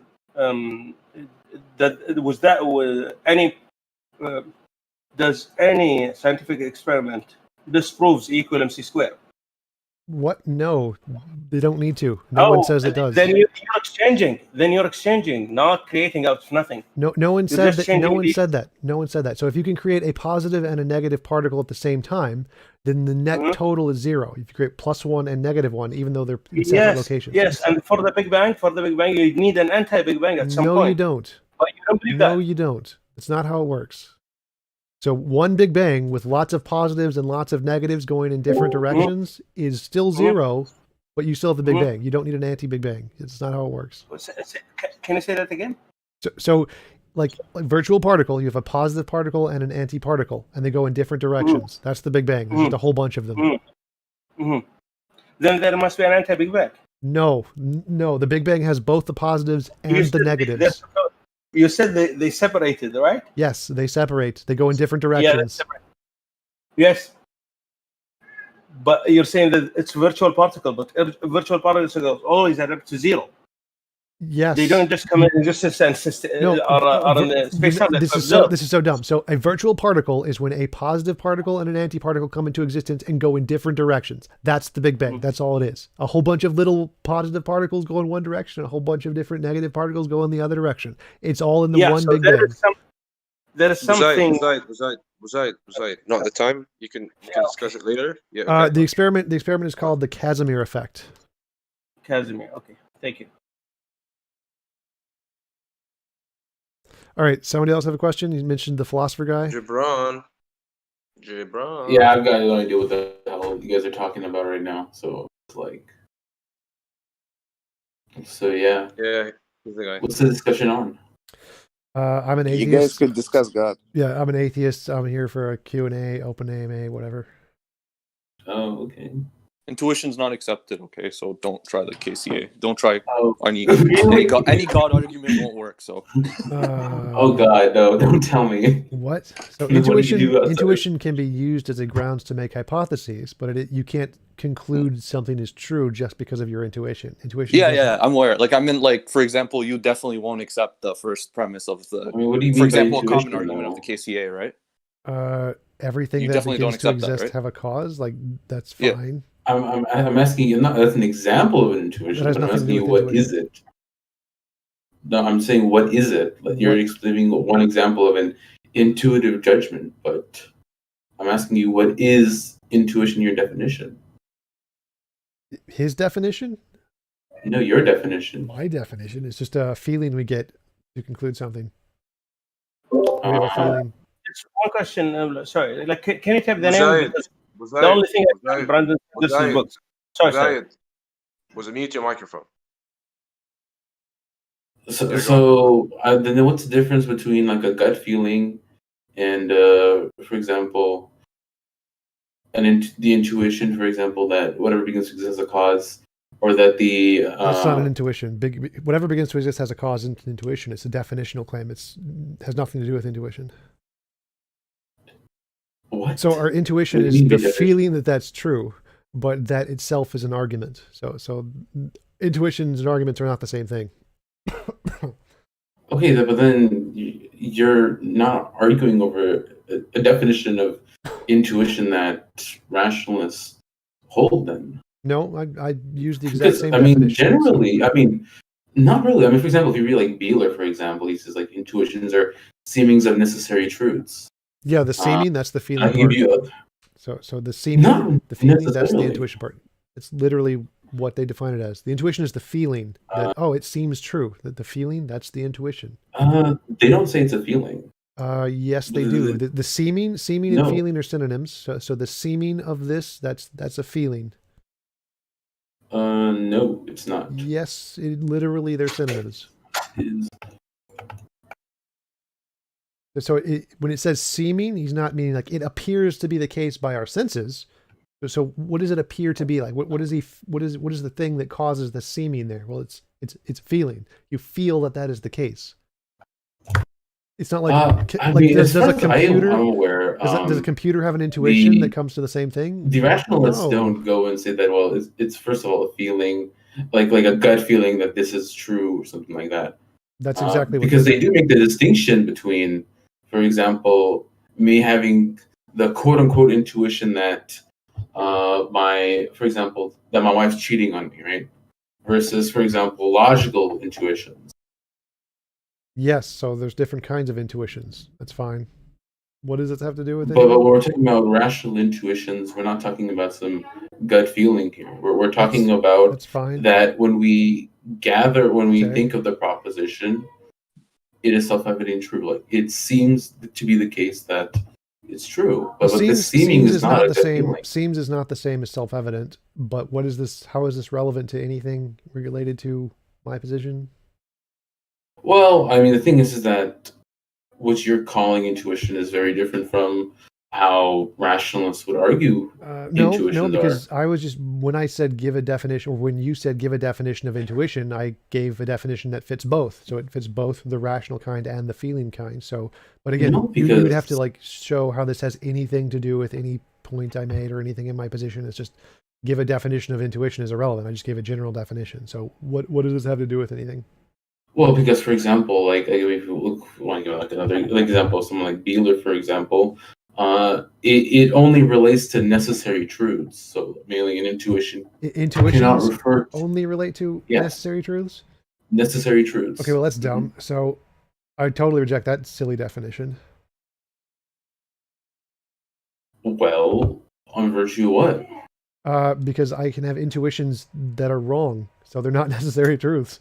Like wow, but we have all if kinds they of were, intuitions. I mean, people have moral intuitions. Moral intuitions could be wrong. They're not necessary truths. Like that's a dumb definition. Like everyone in philosophy accepts that moral intuitions are a thing, and no one thinks it's a necessary truth. That's a dumb definition.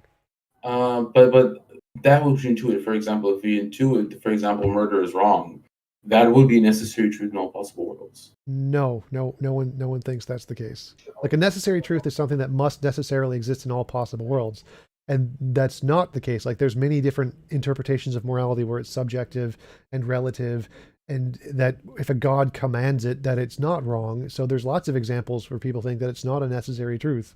So that doesn't make any sense. Well, hold on. I mean, if you're talking about like divine command theory, I mean, they hold, for example, that at least in the Western tradition, divine commands are rooted in God's nature. So I mean, Yes, so it would be rooted in that. So that claim, killing people is wrong, would not be a necessary truth. So that disproves your point. So, but again, you haven't tied this into anything relevant at all. So how you define, I don't care how you define intuition. You can define it however you want. What argument does that lead to? How does this work in any way towards evidence of a God? Well, because the main point is that if you're going to just say that, an intuition is that, for example, whatever begins to exist has a cause is just the feeling that we have, then it's hard to see how that is grounds to anything. Well, I granted that. I can grant everything that has a beginning has a cause. I don't call that an intuition. I call that just a logical truth. It's just a consequence of the definition. But that's irrelevant. So what do you mean by logical? It's true by definition. Yes. It's analytic truth. So it's true by definition. That has nothing to do with intuition. But again, how you define intuition, how I define intuition don't matter at all. How does this lead to an argument? Because I'm granting, I agree with you. Everything that has a beginning has a cause. Whether I call it intuition or not doesn't make a difference. Like I agree. So how is this evidence of a God? Well, again, the issue comes back to what I was talking about here. It's hard to see here on your view then that intuitions are grounds to anything, right? Like for example, the example because I like Bueller a lot is that he gives intellectual seemings. Well, intuitions don't matter on my view. Intuitions don't matter on my view. So intuitions are just a basis to come up with a hypothesis. What does this have to do with evidence of a God? Well, I mean, again, it goes back to we're not talking about hypotheses here that we're testing out, right? Okay. We're basing them on truths that are apparent to us initially, right? That it seems to me that it's completely reasonable that whatever begins to exist has a cause, right? Okay. Or if you want to go, so how is that, whatever how does that get could fail to exist has an explanation for its existence, right? Okay, I agree. I'm happy to grant that. How does that get to a God? Okay, well, I mean, naturally, then we're going to go back to that. Okay, let's see which argument should I go with today. Okay, let's just go with this. Let's go with the cosmological argument. All right, it seems evident that whatever could fail to exist has an explanation for its existence. Sure. And now we naturally go back to the totality of things, of contingent things. So that itself needs an explanation for its existence. Yeah. So there's a necessary thing. I can grant there's a necessary thing. There's no reason to think it has a mind. So I wouldn't call it a God. Oh, I wouldn't say God is a mind either. So I mean, I'm perfectly fine with you there. Okay. How did you define a God? Well, I mean, if you're talking about his essence, what he is, I don't know. God is a proper name. Let me give you. So I define a God as a non-physical consciousness of some kind. Now I would reject that. Okay, that's fine. So I would say that if it doesn't have a consciousness, I wouldn't call it a God. I just call it a natural force. So if you're saying that all there is there is some fundamental essence to nature, which is a natural force that isn't conscious, I'm happy to grant that. Like I'm fine with that. Like I think everyone in physics thinks that's the case. But we just wouldn't call it a God. I'm neither arguing that it's physical either. What? I'm just saying that those aren't all our options. Right. I mean, I agree. So I think that there could be a natural necessary force, like most people do. That's totally fine. Well, but I mean, again, the issue is about ambiguity. What do you mean here by force?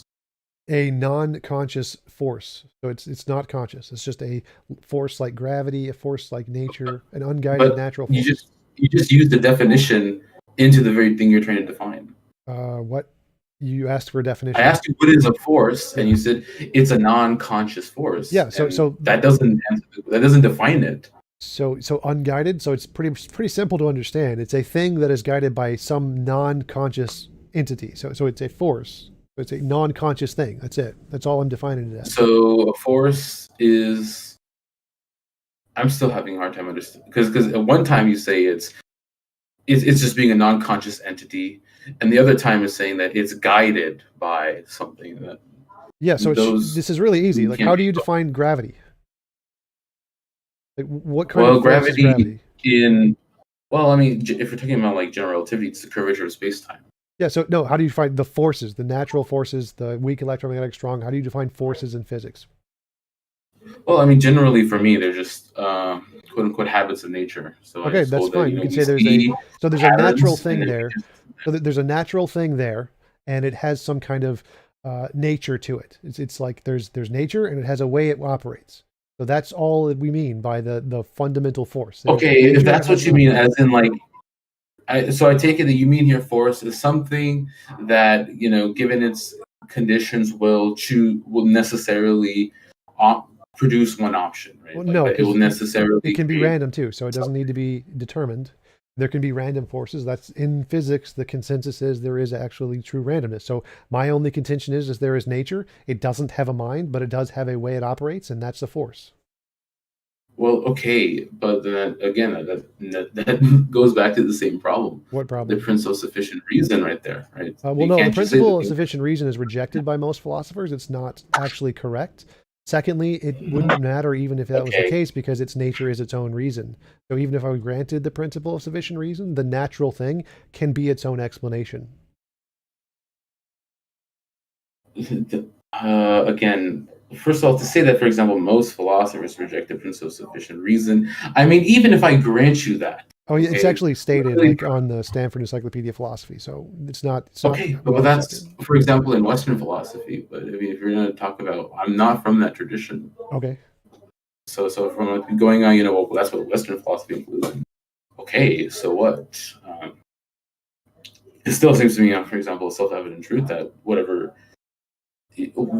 any contingent thing, right? As I explained, because I think if you're talking about principle of sufficient reason, the way Leibniz defines it, that whatever explains why something is and why it is not, then I would agree to you. But I would argue that at least some form, like for example, some contingent thing or some concrete thing, if it exists, needs an explanation for its existence. And so, if we're talking about a weak principle of sufficient reason like that, then I think that Well, I could just grant that every contingent thing has an explanation. I wouldn't say concrete. You don't need. There could be a concrete necessary thing, no problem. But I could grant that every contingent thing needs an explanation. So I can grant you the PSR, and it still works perfectly fine under my explanation that there is a natural thing that is non-conscious, that is a necessary thing that grounds all of existence. That's perfectly fine. There's no contradiction with that in the PSR. Well, actually, there is, because then we go back to this, right? By necessity means that the thing itself, right, is uncaused. Yes. Right. Which can be natural, so you don't need a cause for a natural thing. Where's the problem? Well, I mean, again, let me finish here, right? So necessity, then, we have to deal with is what I would call the principal determination, that the things in this world could be one way or the other, and there needs to be an explanation for why reality went one way instead of the other way. And I would argue that implies a will, an attribute by virtue of which chooses one option over the other. So yeah, that seems to not follow at all. Like you don't need a choice at all. You could just have a quantum feature, a quantum fluctuation that makes the choice essentially. Just it's determined by other physical forces. Like you don't need a choice there at all. Like choice doesn't even make sense. But there you to go. Explain You explained it right there, determined by other physical forces. But as we said, like random. Then it's caused. It's caused. Then. Yes. If God created the universe is caused by God. Agreed. So we agreed then, okay, that if the necessary being is uncaused, right? Yeah. Then that would mean that there can be no external influences onto it. Right. Okay. So there's some force of nature which is uncaused, which then created the forces of nature, the other forces like gravity, weak electromagnetic. So those are caused, and they're caused by this fundamental force. So these other laws are contingent on this non-contingent. It goes back to this, right? It goes back to this. Okay, so the necessary being exists by necessity, uncaused. All right. Yep. The world that it created is by its very nature contingent. It could be one way or it could be another way. Yes. Right. Correct. Now, the difficulty that I'm having here is that you're saying that it's influenced by forces. Am I at least understanding this Wait. correctly, right? The necessary thing isn't influenced by forces. The contingent things are influenced by the force of the necessary thing. The necessary thing is the force.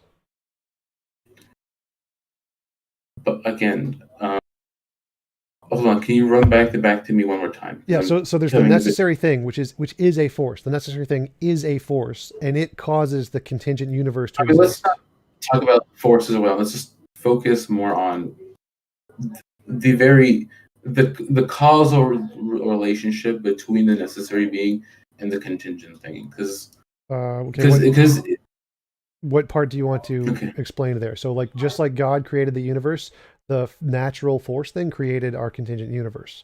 So there's a quantum fluctuation inside of the necessary force, and it produced our universe the way it is. It could have produced it in many different ways, just like in any quantum fluctuation, and it landed on our particular configuration by a quantum fluctuation, just like all quantum fluctuations work.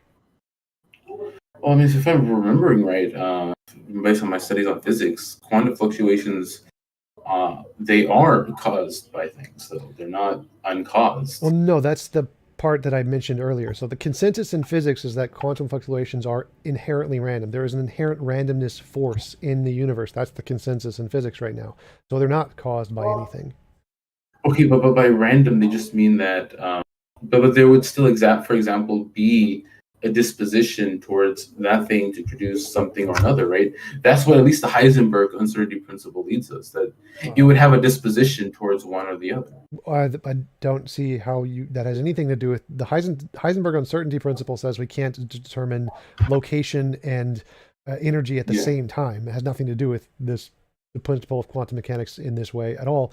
But it's that some quantum mechanical fluctuations do have proclivities, like, for example, the decay rate of uranium-238. Yes, that does have a rate, but it's not determined. It's completely random. Like, it could happen at any time. It just happens to happen in a very regular way. I think I understand where our issue then lies. Right. My point is that for me, for example, the necessary being is uncaused and unchanged from before. If you even want to talk about, before, right, that before the thing existed, right, there was still no change in the necessary being whatsoever. It is still what it is. So I'm saying the same thing. The natural force still is what it is. It has no changes. It made changes to other things. The contingent universe had changes. The necessary thing had no changes. So where's the problem there? Well, the issue is, for example, the issue is here is this. The thing caused, right? Its relationship to the contingent thing is 50-50. What? Right? It could not have created. As far as I remember of virtual particles, is that they don't operate under this 50-50 basis. Right. It's not 50-50. There's a whole bunch of different kinds of virtual Exactly. particles. So that's why I'm saying it can't be the same then. Well, no, that's incorrect. So like you could say that every virtual particle has a 50-50 of collapsing or not collapsing. I mean, that's technically true because it's just saying either it does or does not collapse. But the rate it collapses is different for each and every one of them. Like uranium-238 has a different one than uranium-237. But they all have a 50-50 of either collapse or not collapse. So what you're saying makes no sense. Right, but a totality of the things, right? It's 50-50. It's not 50-50, right? What are you talking about? 50-50 is just saying as in all congregates, right? I have no idea what you're saying. So when you say the universe either could have been created or could have not been created, that's like saying either the uranium-238 could collapse or it could not collapse. Like it's just a dichotomy between the two states. It doesn't tell you what the probability of the states are. There's no relevance there to anything being said related to the natural force. So it has no relevance to the necessary thing whatsoever. The probability of the creating versus not creating. It's totally irrelevant. Okay, so that's what I'm trying to get, because the term force is pretty vague here. And that's what's really what I'm really struggling with what you're trying to define here. A non-conscious thing. So it's just a non-conscious regularity of nature. That's it. Okay, non-conscious. Because then, of course, then the thing is that that still doesn't define us by virtue of what property, right? What? Like, we're talking about the property. Yes, that it created the thing. So on virtue of what did it create the world or not, right? It cannot be the fact that it's an unnecessary force, Okay, right? how would That you does answer not that? How would entail you answer that for God? What is by virtue of what did God create the his universe? will. Okay, I'd say by quantum fluctuations. By quantum fluctuations is how it did. But quantum fluctuations, by their nature, for example, as far as I remember, right? I'm gonna have to. Can I just double check one thing? 'Cause I'm pretty sure quantum fluctuations aren't pure 50-50. They don't need to be 50-50. So God's will isn't But 50-50. it does, in my view. It is 50-50. So God's choice is 50-50? In the sense that any world that he chooses could have been a reality. Yeah. So then I can generate a specific kind of a quantum particle that does have exactly 50-50. There's no problem with that at all. Like, there are definitely quantum particles that have 50-50. So if I could just pick one of those if you want. It doesn't make a difference. Like, no one in physics cares if it's 50-50. I don't know why you do, but if you do, like, all right, I can pick a quantum particle that has a 50-50 chance. Okay, now they're the same. So I don't see how this is a problem, but all right, fine, it's 50-50. All right. Well, I mean, then naturally, I mean, for me, that would only go on to further prove occasionalism. But yeah, that's why, like, no one in physics cares about this 50-50 thing you're saying, but I'll grant it if you want. I do because we're trying to go back to what the sufficient reason is going to be, right? Why is it that it went that way or the other? Sure, and but I would again, just that argue has that, nothing to do from with my view, just go back to the will of God. Yeah, again, but that has nothing and to it do would- with 50-50. So none of that's relevant to it having a 50-50 chance. I don't know why you keep bringing up 50-50. It's completely Well, because a irrelevant. contingent thing in relation to the necessary being, right, has to be 50-50. No. If you are, well, because if you're going to say, for example, it has a disposition, right? Because if we're talking about laws of nature, right? So they're like either going to be the necessary thing could have an 80-20, could have an 80% chance of creating the thing and not a 20% chance of creating it, and that's perfectly fine. no, not at all, actually. How so?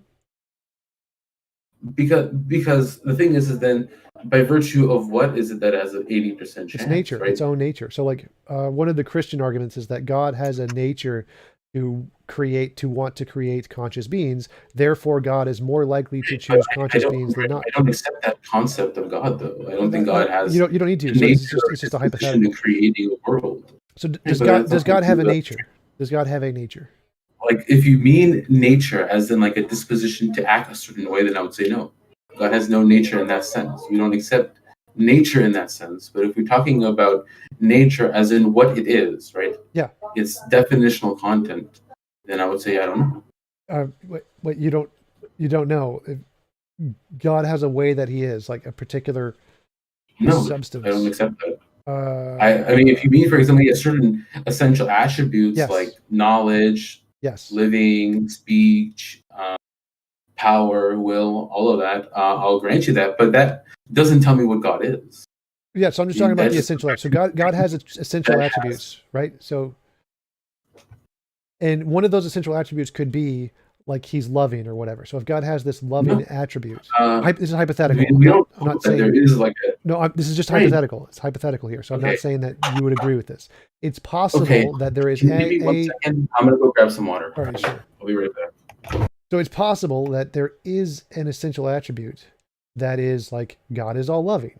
And if there is that essential attribute, then God is more likely to create a universe with a particular kind of being in it. Or if God is made of spaghetti, and that's one of his essential attributes, it's more likely that God's going to create a universe with spaghetti in it. So his essential attributes can make certain universes more or less likely.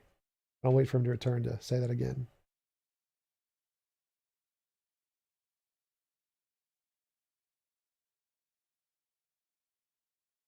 Until he comes back. I think it was maybe the definition because he's using intuition, I guess, in a different way. Because you don't call, for example, you accepted the first premise, but you don't call, you wouldn't say it's justified by intuition, right? Yeah, that's what I said to him earlier. Like, you can define intuition whatever way you want, and that's why I tried to Okay. lead into what does this have to do with any argument? Show the relevance to an argument, and that's where we got into the contingency argument.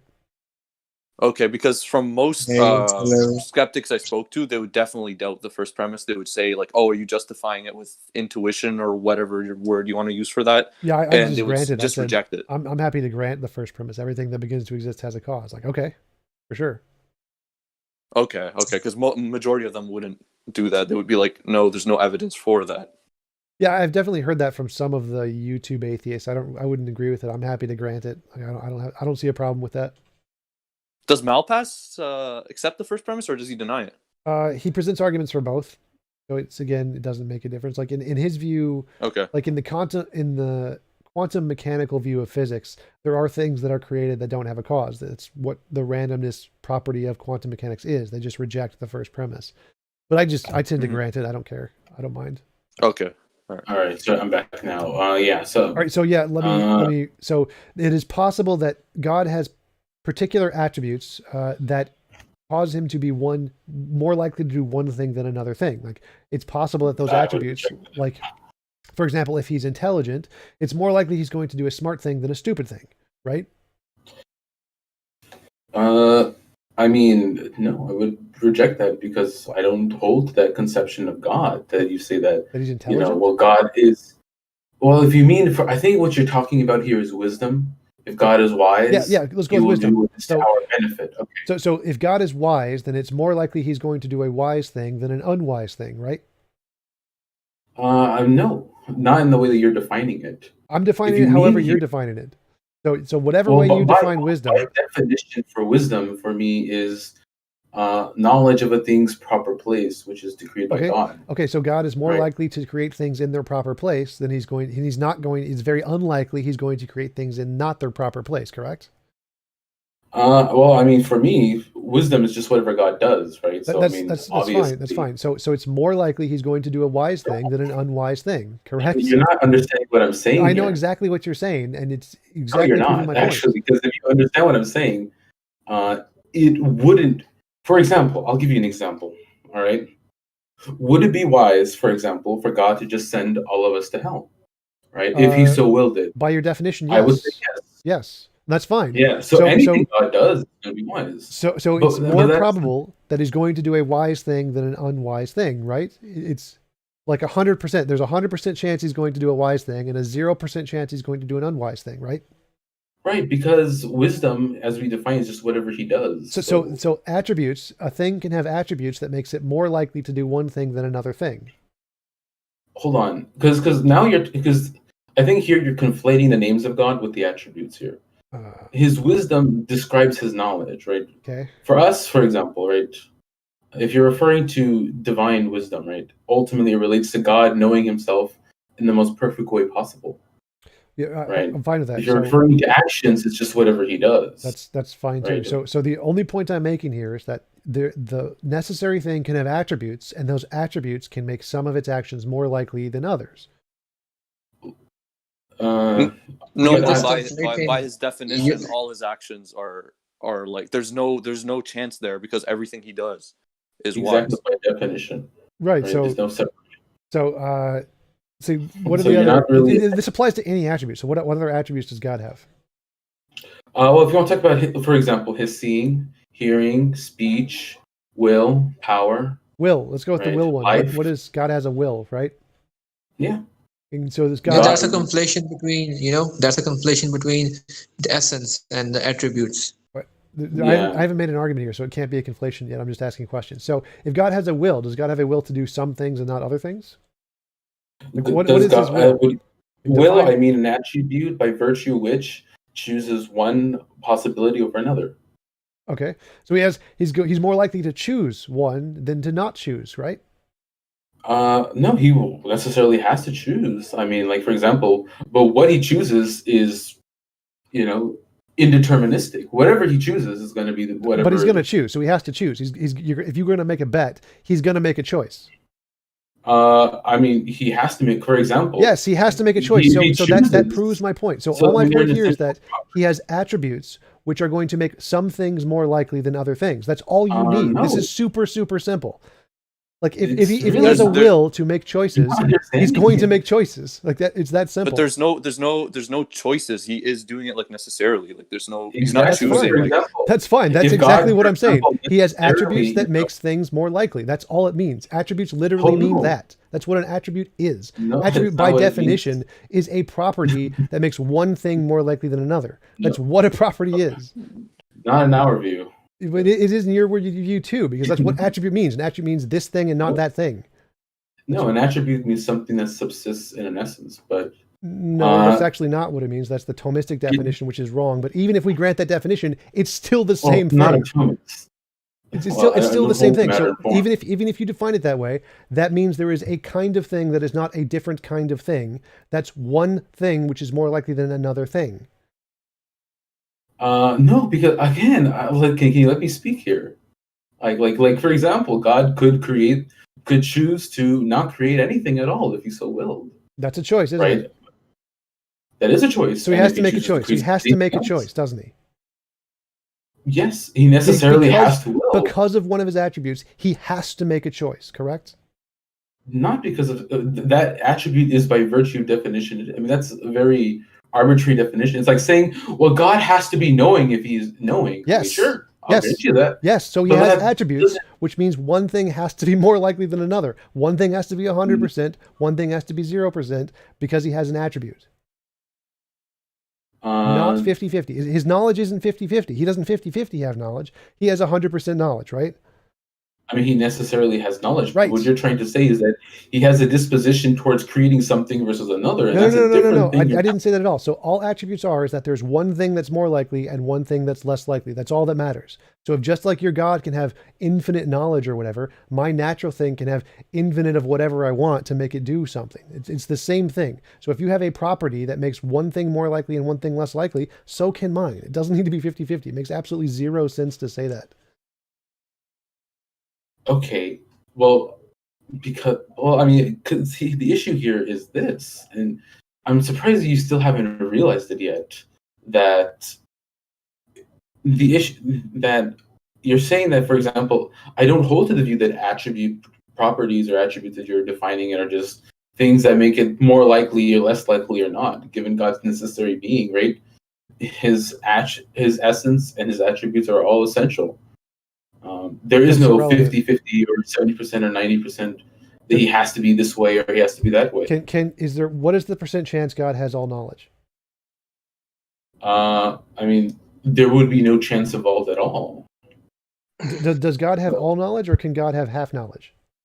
He has all knowledge. So there's 100% chance he has all knowledge. It's a 0% chance he does not have all knowledge. He is limited by this. He can't not have all knowledge. He must necessarily have all knowledge, correct? But that's a very, I don't see how this is, he must or he cannot, because the thing is that if we argue in the way that you're trying to say it here, right, it implies, for example, God is conditioned to be that way, but he's not. Could he have been differently? For example, no. So he is conditioned to be that way? No, he isn't. Could he have been differently? No, he couldn't. So what does that mean? It means for example, God by necessity. It means, for example, since God, for example, is by virtue of what is he necessary? By him being uncaused. So he's conditioned by the fact he's uncaused to be this way, and he couldn't have been otherwise. He's determined to be this way. No. Determined means 100% chance, like it couldn't have been otherwise, right? No, determined means, for example, that this will necessarily occur. So his necessary being is a necessary thing that couldn't have been otherwise. Because of his necessary nature, which couldn't have been otherwise, which means it's 100%, not 0%. And so it's not 50-50, right? Did I get any of that wrong? So could you say that one more time? Yeah, so God has a necessary nature of being all-knowing, and he's all-knowing because of his necessary nature, which couldn't have been otherwise, and he can't choose it. And there's no possible way he could have had 50-50 knowledge. It's always 0-100. It has to be 100%. And there's no way he could change that. It's a part of his nature. Oh, okay. So now I get what you're saying here. It's basically saying God has a nature, right? And that nature is that he is all-knowing. Right? Yes. Again, that wouldn't necessarily be how we would conceive nature. What? That doesn't make any sense. So what you're saying is incoherent. Not really. We're not really saying anything coherent here. I mean, by nature. I mean, if you mean by nature, it's definitional content of God, no problem. But what you're trying to say is nature, as in That's all I'm saying is definitional content. So your God has a definitional content that has these attributes, these essential attributes. My quantum particle can also have essential attributes. Like, it's that simple. And one of those can make it, it's why it's 50-50, just like God is. There's no problem. This should be really simple to understand. Well, the issue goes back to this. The reason why it's so difficult to understand is that there's just a lot of vague misunderstanding that's going on here. I haven't misunderstood anything you've said so far. I just think you don't understand the problem with your argument. I mean, that's what I'm saying here, is that you literally have. So this is pretty easy to prove. Any assertion you make about God can be made about a non-conscious entity that is just a force, nothing else. Anything that God can do, anything the supernatural can do, the natural, the unknown natural can do necessarily. So anything a God can explain, a non-God could explain equally or better, always, necessarily, no matter what. But then, I mean, if you're going to say that they do the same thing, then it's distinction without difference. So then, yeah, that's the point, is that whatever created the universe, you don't need a God for that. And so there's no reason to assume a God did it. Okay, but again, like, for example, let's say, for example, like, the necessary being, right, creates the world. Okay. Sure. You claim that it's a virtue of a quantum fluctuation. So is that quantum fluctuation something in God, or this force? It's one of its essential properties. A quantum fluctuation is one of its essential properties. Yep. But as far as I remember, a quantum fluctuation is an action. It's something that happens. Nope. It's a verb. Nope. It's not? Nope. So fluctuations aren't things that happen. No, it's an essential quality. It's an essential attribute to the nature of reality. It's not a thing. It's an essence, not an action. What? Like, go look up what quantum fluctuations, how they work. They're not just like a thing that occurs at point X. It's not how it works. They're eternal and unending and always are there. There's no way to get rid of them. It's a part of the fundamental nature of quantum mechanics. They're not actions. It's an essence, like a force, like gravity. It's just our word for it. Yeah, they are quite uncertain. There's a whole temporal random change in the amount of energy. But I don't see how this explains the principle of sufficient reason. I didn't say anything about the principle of sufficient reason. So just like your God can will things into existence, quantum fluctuations can create things just fine without a will. Because it still hasn't explained the sufficient reason for why X happened to Y, though. Like, why is it that Y happened? So saying choice is equally as much an answer as saying quantum fluctuation. They work equally as well. There's no quantum fluctuation is actually better because it has some deterministic values to it, but it doesn't answer it better to say choice there. Choice does nothing to answer the question. Because for example, it eternally will X, right? Then what I'm trying to say is that then why will, if, for example, if God eternally willed Y, then Y will necessarily occur, right? Right. Like I said earlier, he has a will which causes him to do certain things. Why Yes. did that happen? Like I said earlier, God has a will which is going to cause certain things to happen more likely than others because he eternally wills it.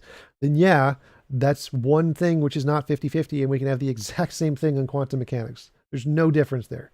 Like, this is why no one takes this seriously in physics. Like, any of this made up nonsense can just be attributed to any quantum particle with no effort. Hold on, I'm going to check because I'm pretty sure you're using quantum particles here the wrong way. Let's see. You mean fluctuations?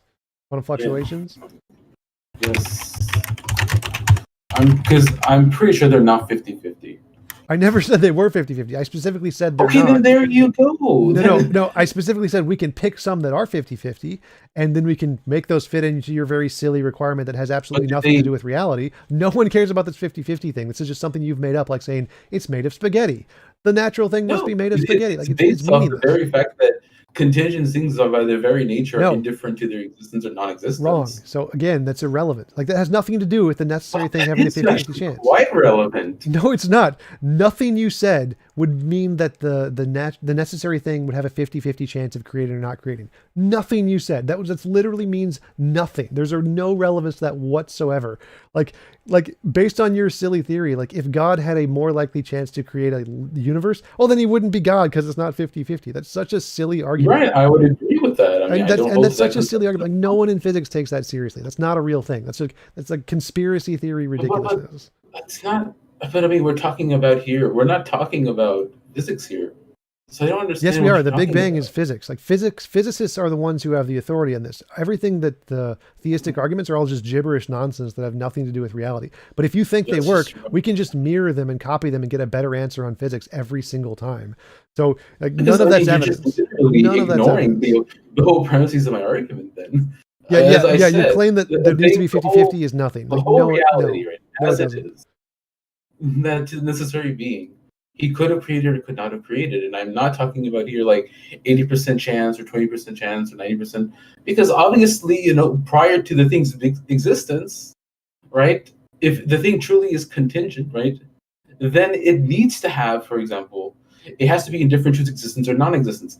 If there is a disposition there, then you're pretty much saying that the thing exists prior to its existence that makes it inclined to existence or non-existence. So everything, you're just confused. It's a composition division fallacy. You're just doing a basic fallacy of reasoning here. Like if I said everything is either brick or not a brick, like does that mean that every object has a 50-50 chance of being a brick? Well, no.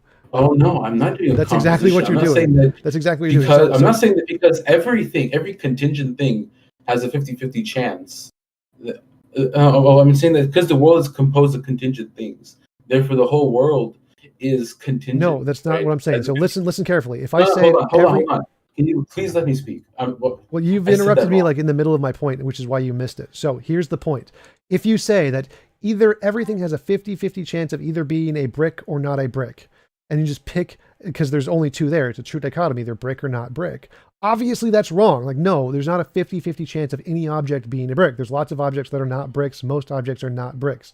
So the probability of any object being a brick is not 50-50, even though it's a true dichotomy that things are either a brick or are either not a brick. There's a difference there between a true dichotomy, either God created or did not create, and the probability of him creating a particular kind of thing. Those are two separate things. So your argument is as silly as saying, well, everything is either a brick or not a brick, therefore it's a 50-50 chance that this is a brick or this is not a brick. Completely silly. Yeah, prosecutor's fallacy, I believe. Thank you. But I mean, the issue, like I said, it just isn't being dealt with here. I'm not saying here, right, that there's a brick or not a brick, and there's 50% chance that any random object that I pick in the world is going to be a brick or not, right? So your argument is that God either created or didn't create. Therefore, there is a 50% chance that God created. No, I'm saying that contingent things, right, by their very nature, right, have a 50-50 chance towards existence or non-existence. All right? Right. And so there needs to be sufficient reason outside of them, right? And that necessary being has to choose between one possible reality versus the other, right? Yes. Of all the possible worlds to create, God chose one of the world, and that became the actual world. Yeah. And that's exactly like my example with the bricks. So everything has a 50-50 chance. Either it's a brick or it's not a brick. Well, no, there's lots of things that are not bricks. Most things are not bricks. So everything has a 50-50 chance of existing as it is or not existing as it is. But there's actually lots of ways that could have existed and not exactly as they are. So the fact that they could exist as they are or not as they are isn't 50-50 at all, even though it's a true dichotomy. It's the exact same example I used with the bricks. But I mean, you're not paying attention to the important distinction between contingent things and their relation to existence. I granted that. That's the exact same in both analogies. There is a necessary thing. So then there's a necessary thing in both our models. Both of our things have a necessary thing in it. Yours has a God, mine has a quantum particle. They both have the chance to create contingent things in one way or another way, and they both deliberately create them in one way and not the other way. Like those are the same. Right, but again, you're not listening to what I'm saying here, because a brick has, by its very innate definition, right, could or could not exist. I'll grant you that. But it's not by virtue of being a brick that it could or could not. There's a 50-50 chance that it could or could not exist, but it's a virtue of being a contingent thing. Okay, and that's again, you haven't pointed out a difference between the models. You have to point out what the difference is. So we both have necessary things. They both have no. The contingent thing doesn't matter. We're not talking about the contingent things. We're talking about the necessary things. I have a necessary thing. You have a necessary thing. They both explain the universe. Show a difference. Like I said, You didn't say anything. What's the difference? We're trying to explain how the totality of contingent things, and that I would argue requires what I would say the principle of determination. Yeah, that when you have that an agent has the ability to do P or not P, and therefore the fact that the world could be otherwise, right, implies that the necessary being must have knowledge of all possible reality. Nope, not at all. So quantum particle can do P or not P. It does P. Problem solved. So I just did the exact same thing. Didn't invoke knowledge at all. But okay, but then again, you're still not going back to the sufficient reason. What is the sufficient reason? What the is it that necessary thing is the makes reason that? of itself. The necessary thing is the reason. That's all you need. There's a necessary thing it creates, and so there's a created world. Problem solved. But that implies, for example, that it is identical to the very thing that. Nowhere did I say there's an identical. The necessary thing and the contingent things are identical. Nowhere did I say that. You didn't let me finish. Okay. That's why. He said that the thing that by virtue which it creates the quantum world, whatever you want to say it, right? It would be identical to that property. That doesn't make any sense. Like what are you even saying? So I'm basically saying like God's it will. has a property. God's will is Himself. Like right, those are identical. God and God's will. No, God is a part. God's will is a part of God. No, neither of that either. What? I hope. We don't hold to divine simplicity, if that's what you're thinking. Well, no, I don't. I don't like. What is God's will? It's a part of God, right? There's something in God that is God's will. It is a part of Him. We don't believe that God, for example, has parts, but neither do we hold that God's attributes are identical to His essence. That doesn't make a difference. So I don't care how you define parts here. It's in God somewhere. God's will is it's inside of Him. It's not a part of Him. I didn't say part. It doesn't matter what parts you use. Either if God's will isn't a part of Him, it's not God's will. It can't be God's will and be not a part of Him. No, because I can't be separate from my will. Like my will can't be someone else's will and still be mine at the same time. It has to be in Him. What you're saying makes literally no sense.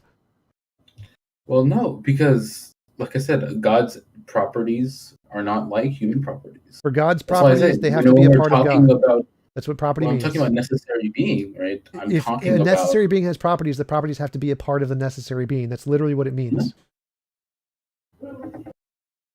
No, it wouldn't. Okay, how can a being have properties which are not a part of the being?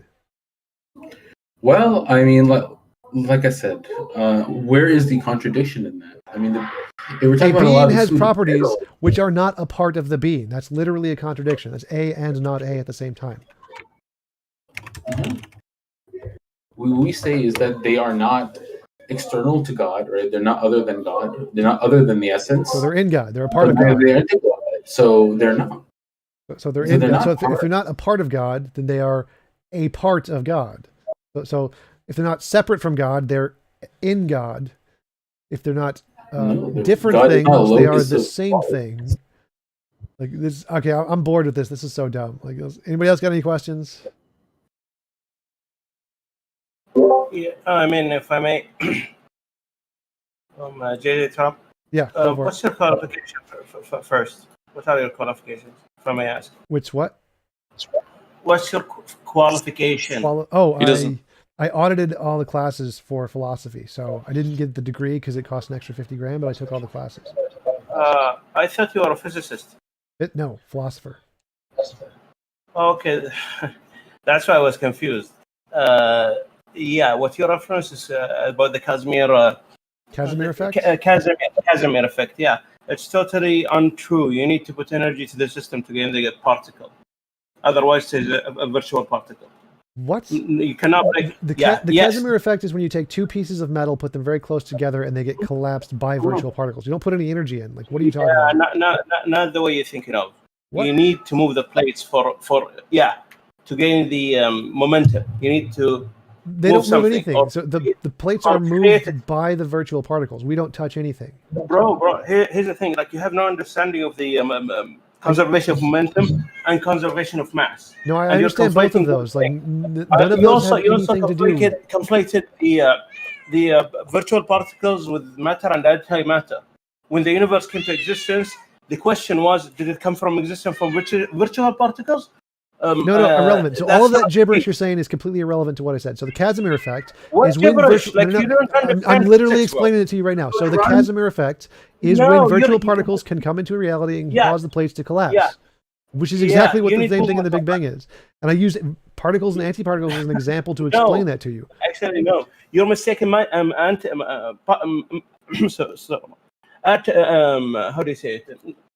Antimatter and matter to suggest they're virtual particles. No, I did not say that. I used those as an example.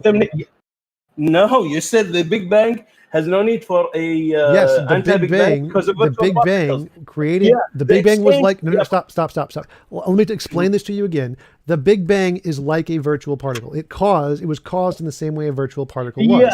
And then the virtual particle has an effect which then leads to particles and antiparticles, just like the Hawking radiation can lead to virtual particles splitting and becoming particles and antiparticles. Do you know that you need to lose the black hole to gain the particles? When talking about Hawking, the black hole is just a thing that separates the particles. That's it. You just need stop. You need a thing to separate the virtual particles to cause them to come into existence. A black hole is one thing that can cause a separation. Another thing is a big explosion. Yeah, by losing part of the mass. Otherwise, you break equivalency square. Irrelevant. I've already addressed your nonsense. That's irrelevant.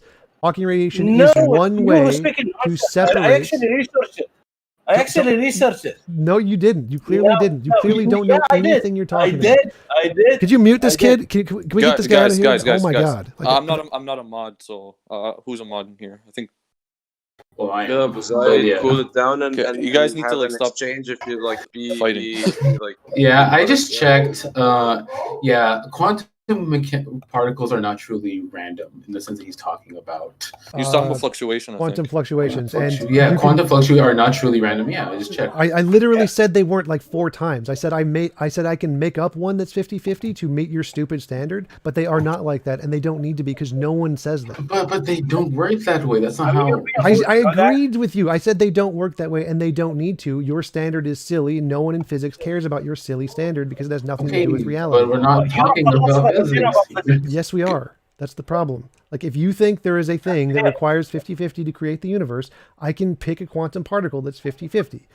They work in lots of different ways. They don't need to be 50-50. That doesn't work. Because then again, the question is that how do you know it? You know it by its observation in nature. So I mean, that's irrelevant. How you know it doesn't matter to its ontology. Epistemology and ontology are separate things.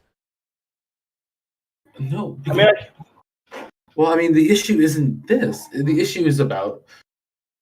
Well, first of all, I've already addressed your gibberish. You don't need 50-50 at all. If you want 50-50, I can give you a quantum particle that's 50-50. There's lots of different ones. They all work in different ways. But that wouldn't be how laws of nature work then. Then it's not explained by natural law. That would literally. In fact, there would be no. No. What you're saying again makes no sense. I don't want to go back into your gibberish. I've already addressed it. Quantum mechanics can explain the beginning of the universe better than any will can, which is why no one in physics takes the will argument seriously. Mm-hmm. But you're not a physicist. How are you speaking on their behalf? Because there's literally polls showing this. Where Sean Carroll literally said this in his debate with Liam Lane Craig. I can just quote the actual physicists who have all said this. I've seen it. It's stupid. You can have that opinion if you want, but the actual physicists say you're wrong. So if you want to know what the actual physicists say, there's one. Can you look up? Can you look up black hole evaporations? Because Hawking radiation, that's the principle of Hawking radiation. You lose the mass to gain the particle. Again, I've already addressed your nonsense. That's irrelevant to my point. So saying that I never disagreed with that, I agree with that, which is completely irrelevant to what I said. So I've already addressed that too. Anybody else have any questions?